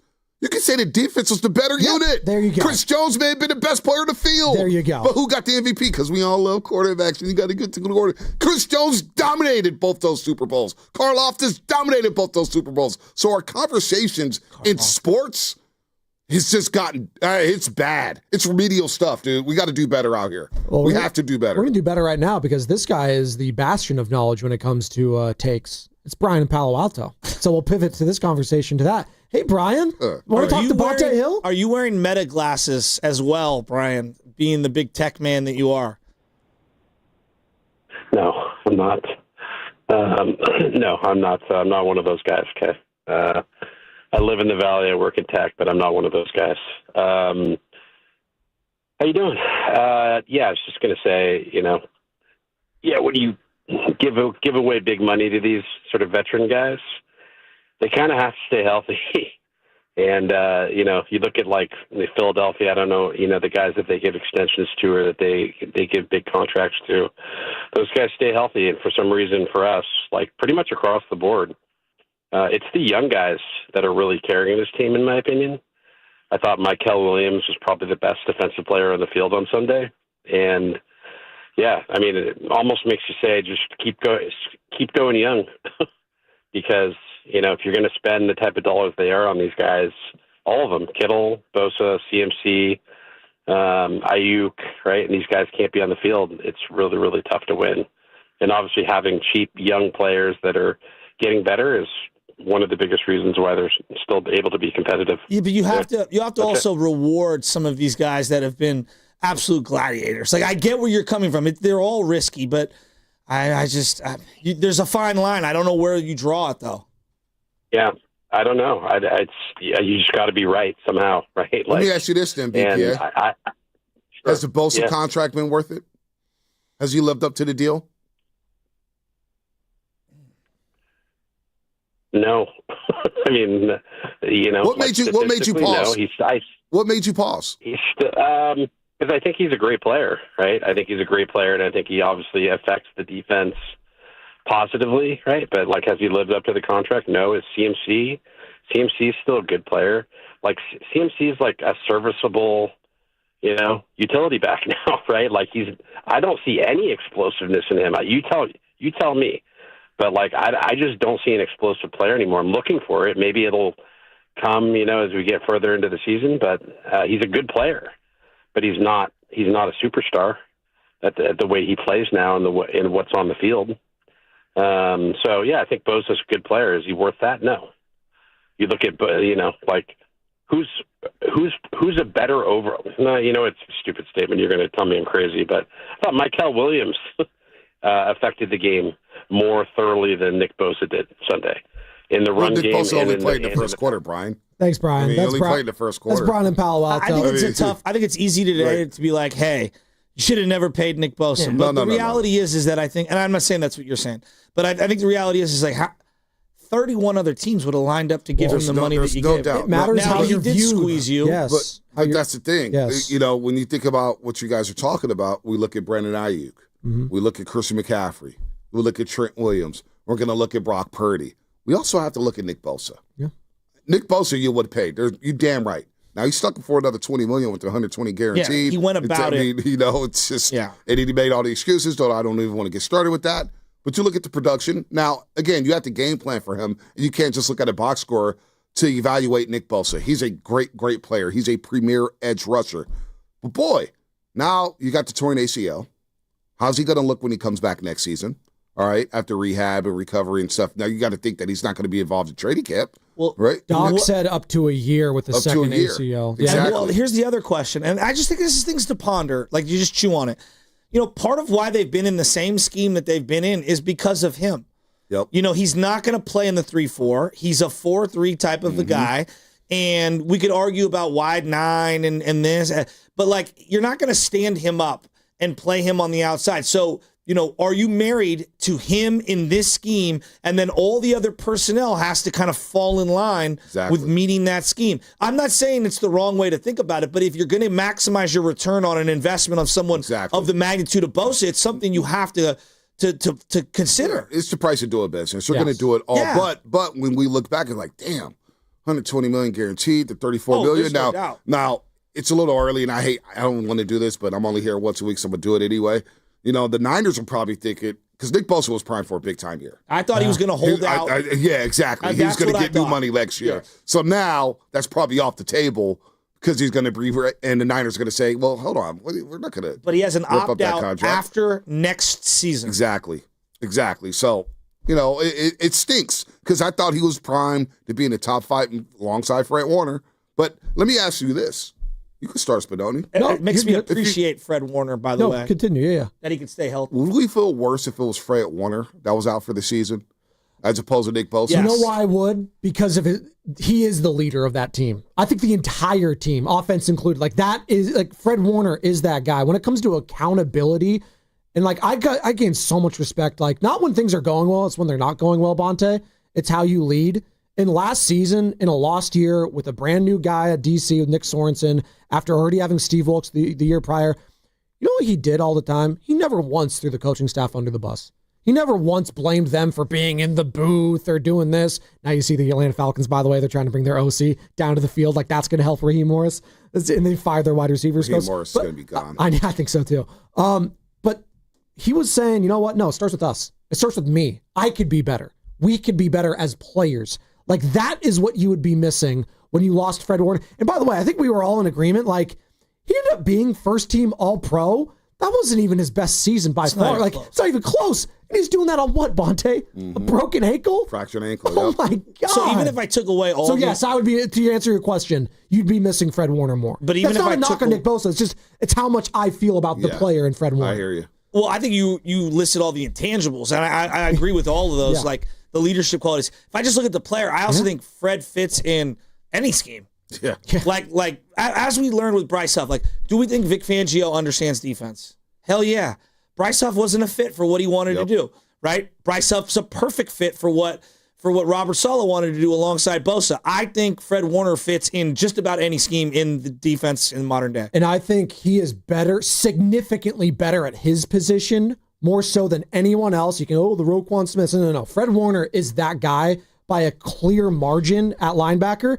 Nick Bosa's part of the conversation. He's not clearly better than, Myles Garrett, TJ Watt, Matt There's just more of them. There's just more. There's more of them. No, there are. And but it talks about the importance, as you're referencing, Bonte.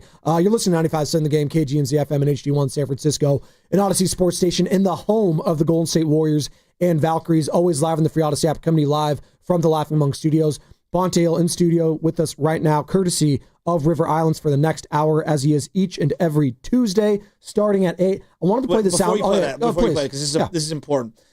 There are more edge rushers and interior rushers now than ever before. That is what college is producing because of all the passing concepts and schemes. There are very few 3-down middle linebackers in college football, and that's what's coming into the league. So if you have a plethora, and I'm not saying that like every team has an elite rusher, but just go around.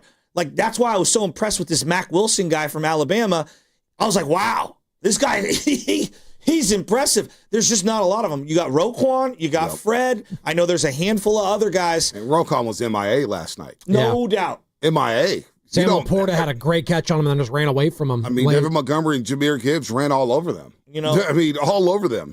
But there are edge rushers and interior rushers all throughout the game. So I just think there are more of those guys now than ever. There's just a lack of linebackers coming into the game. 3-down linebackers, guys who could cover, guys who could stuff the run, guys who could blitz, guys who could turn the ball over. And then, as you mentioned, the leadership, the intangibles, and then helping out D. Winters. Like, we don't miss Drake Greenlaw at all around here. Drake Greenlaw can't get on the field. And so all of a sudden, think back to the rhetoric during the offseason, where everybody thought the Niners had a terrible offseason because they weren't signing guys and everybody was walking away. I think they had a fantastic offseason by really not doing much. Yeah. And saving themselves some money by not re-signing Drake Greenlaw. And now you got D. Winters, who looks like he could be the linebacker next to Fred Warner for the next 4 to 5 years. It was a drama-free offseason. That's why I gave it an A, because I didn't deal with all the other crap that happened the last couple seasons, Bonte. And this is what Baldy had to say as we're talking about how much this team is going to miss Nick Bosa. And don't get it twisted. They're going to miss the former DPOI, Nick Bosa. Absolutely. Just how much? Just how much. And this is what Baldy had to say with us earlier in the show. Well, I was hoping it wasn't that, but if you watch, I'm sure you've seen the replay. The knee just buckled on him, and it was kind of routine play. He was getting doubled, but when I saw the knee buckle and he didn't come back in the game, I knew he was hurt. I didn't know it was to this degree. And it's a shame because he was playing really great football, and they had rebuilt the defensive line, and they were playing great. They overcame the loss of him last week. He only played 13 plays, I think, but that's a horrible loss. There's only sometimes, most teams don't have a Nick Bosa, but if you have someone like that, you have one of them. And so he set the tone for how they play the game, and it's a horrible loss, man. He was playing well, and the defense was playing well. And they had the fire alarm in the background during his answer, which he said, by the way, that was the answer to the question as we gave away the Giants tickets, is what does Baldy not believe in? He literally said, I don't believe in fire alarms because it's never anything. I was like, well, sometimes they mean something, Baldy. He's like, someone probably burned a bagel. Fire drills used to be so fun in elementary school. Oh, it was great. It didn't mean you'd have to miss class for a little bit. It was great. It was awesome. I'm looking at the draft here. In the first 2 rounds, 18 defensive linemen taken in the first 2 rounds. Wow. 18. It's the game. It's you either have your quarterback or you get the person that gets after the quarterback. That's what the NFL is right now. Also, you're drafting a lot of safeties, hybrid safeties, and turning them to linebackers. Like Fred Warner was at BYU. Strong safety, kind of that hybrid safety. It's like, you know what? Put about 15 to 20 pounds of muscle on him. He could play linebacker. Jamal Adams. I'm looking at only 5 linebackers taken in the first 2 rounds. That kind of goes to show you. You've brought it up, and Joe and I have been talking about it a lot, Bonte. D. Winters has been a revelation early on in this season. Like, we don't talk about him enough, I feel like. The swagger and intensity that he plays with, playing on that edge like Greenlaw did, like that's, I'm not saying he's Drake Greenlaw right now, but clearly he's way better than what you got last year with Devondre Campbell, who was god-awful. There was a lot of buzz for Nick Martin, a rookie out of Oklahoma State, and deservedly so. He's going to be a guy who plays at some point over the next couple of years. Luke Gifford's done a good job so far, but I didn't get that dialogue as well because I kept seeing D. Winters at practice make play after play, and I was confusing myself. I thought I kept seeing Drake Greenlaw. I swear to God, I keep talking about the first play with pads where he depleted Isaac Guerrero. And Isaac Guerrero, I don't even know if he's recovered from that. I was like, damn, who's that? I thought it was Drake Greenlaw. And so D. Winters has been consistent. You want to talk about guys who had good camps? D. Winters had a great camp. And by the point midway through, I think the coaches even said, That's D winner spot. He's a starting linebacker. About that, like, it could be all three at once. Was it, hey, the coach made a personnel decision that sucks? I'm talking about Devondre Campbell last year. Yeah. Was it D Winters was just not ready, which is totally acceptable. He just wasn't ready. Is it they promised something to Devondre? Is it D was hurt and was just lackluster? Is it scheme fit? Like, why could he not get on the field last year? No idea. It's a great question. No idea. Because we saw Devondre Campbell. He looked slow in training camp. He couldn't cover a cold. All right? And then the fact that he quit on the team later in the year, I mean, he's not even on the team, right? He's out of the league. Baldy said something last week to us like, good. Yeah. Like, as in, like, good that he's not in the league. He said, I'm glad he quit. There you go. Yeah, I'm glad he quit. Stay out of the league. You don't deserve it. Nick Sorensen obviously was in over his head. He wasn't ready. So there could have been some misevaluations. And maybe D Winters just wasn't ready. Maybe he needed that. Maybe he needed to get humble to say, because coming out of TCU, I was like, man, they got D Winters. This guy's good. He had a hell of a year at TCU when they went to the national championship and got their clocks cleaned by Georgia. But maybe he just wasn't ready, and maybe he needed that humility to say, you know what? Next year, I'm going to attack the offseason. I'm going to learn next to Fred, and I'm going to take this job, and I'm running away with this. So it could have been all those things. Could have been all three, Shasky, those points. We got one more call we're going to go to here. We usually don't do too many calls when we got three hosts in here, but we'll go to Dave in Fresno before we hit the break. Dave, what's up, man? You're on the Morning Roast. Bonte, good morning. JoJo, good morning. With the news of Bosa being out, it's all doom and gloom. But, I got a little pep talk for people out there that want to punt on the season, man. It wasn't too long ago last year, actually. The Lions, they had a lot of injuries, and they lost Hutchinson, their best defensive player. They kept their offense was intact. So I think with the Niners, I know we beat up now, but if we can get guys back healthy, I think we have enough to still, do what we want to do this season. Try to make the playoffs and make some noise. Because right now, as good as this regime has been, we're going to be known for shortcomings and injuries. But if you don't want that to be the story of this season, go out there and ball out, man. I know losing Bosa sucks, but, I think we got enough pieces to still compete, especially on offense, man. You guys said it earlier, if we can get guys back healthy, the offense got to carry the weight. Having Salah, definitely is a blessing. We hopefully keep getting better. But, yeah, let's not be known for another injury-plagued season, man. I know it sucks losing Bosa, but, that's the story of the Niners. Let's rewrite that story. Let's show the world that, yeah, okay, we more than just Bosa. We can still get the job done. And hopefully no more injuries happen, man, because it sucks. It's like you hear it now, you just numb because you're used to it as a Niners fan. Unfortunately, that's been the story of this regime. But, I still think they can reach their goal this year, man. So, thanks, Dave. A little pep talk there for all of us. And no one's saying the season's over. They're 3-0. They're first in the NFC West. It's a big loss. Can they overcome it? We're going to see. Has it been doom and gloom this morning? I don't think, callers? No, I just think there's a grieving period where you're bummed. And then you like I always say, you pick yourself up come Wednesday, Thursday, Friday, and you figure out how we're going to beat the Jags. Right. I'm looking for solutions. Yes. Looking for solutions. That's what the leaders in that locker room's doing right now with Robert Saleh, Fred Warner, Kyle Shanahan. Okay, 24 hours. We know 97 is not going to be there. Let's ride. Let's rally the troops. Let's see how we can figure this thing out and win some games without them. It's not their first rodeo. Like, they've had major injuries in the past. And I will say this. There is a potential silver lining. This is a tease here, people. There is this potential silver lining. Last time Nick Bosa had to miss a season, it was 2020. I just got to tell you, defensively, wasn't the worst thing ever for the Niners. I'll explain on the other side, Bonte. One more segment. I also want to get your thoughts. Just go a little around the league a little bit in the NFL. Some surprises, some things that you're concerned about, not concerned about. And also maybe, just maybe, a couple minutes on Jonathan Kuminga. And that's what's coming up, brought to you by Moderna. Mnexspike, COVID-19 vaccine mRNA by Moderna, is now available and easy to find near you. To learn more, visit mnexspike.com. That's mnexspike.com. For over 70 years, Golden State Lumber and Showroom has developed strong partnerships with top brands like Trex. Leading the way in performance-engineered decking and railing, Trex offers products that won't rot, splinter, or fade. Their sun-comfortable, heat-mitigating technology keeps decks cool underfoot, and Trex marine-grade decking withstands saltwater, sun, and sand. Explore their latest Transcend colors, Hatteras and Salt Flat, featuring a 50-year limited residential warranty. For a link to Trex, visit goldenstatelumber.com. Golden State, when you succeed, we succeed. Change is always happening. It's part of life. And when it comes to music, change is all around us. Songs are rewritten. Classics are remixed. Bands and artists come and go. Even our taste in music changes. Here at Xfinity, we know there's still good in keeping some things the same. That's why we want to do our part with a 5-year price guarantee on our internet. It means no matter what changes, you get 5 years of the most reliable Wi-Fi with our best equipment included for a price that stays exactly the same. Surprised?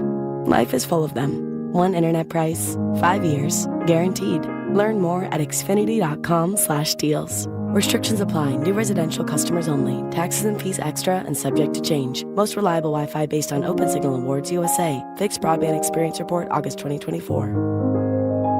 I knew that I was not living the life that I wanted to live. Buprenorphine, it gave me the time and space to take life one step at a time. I am living proof that recovery is possible. Get treatment. It works. Learn more. Visit livingproofsf.org.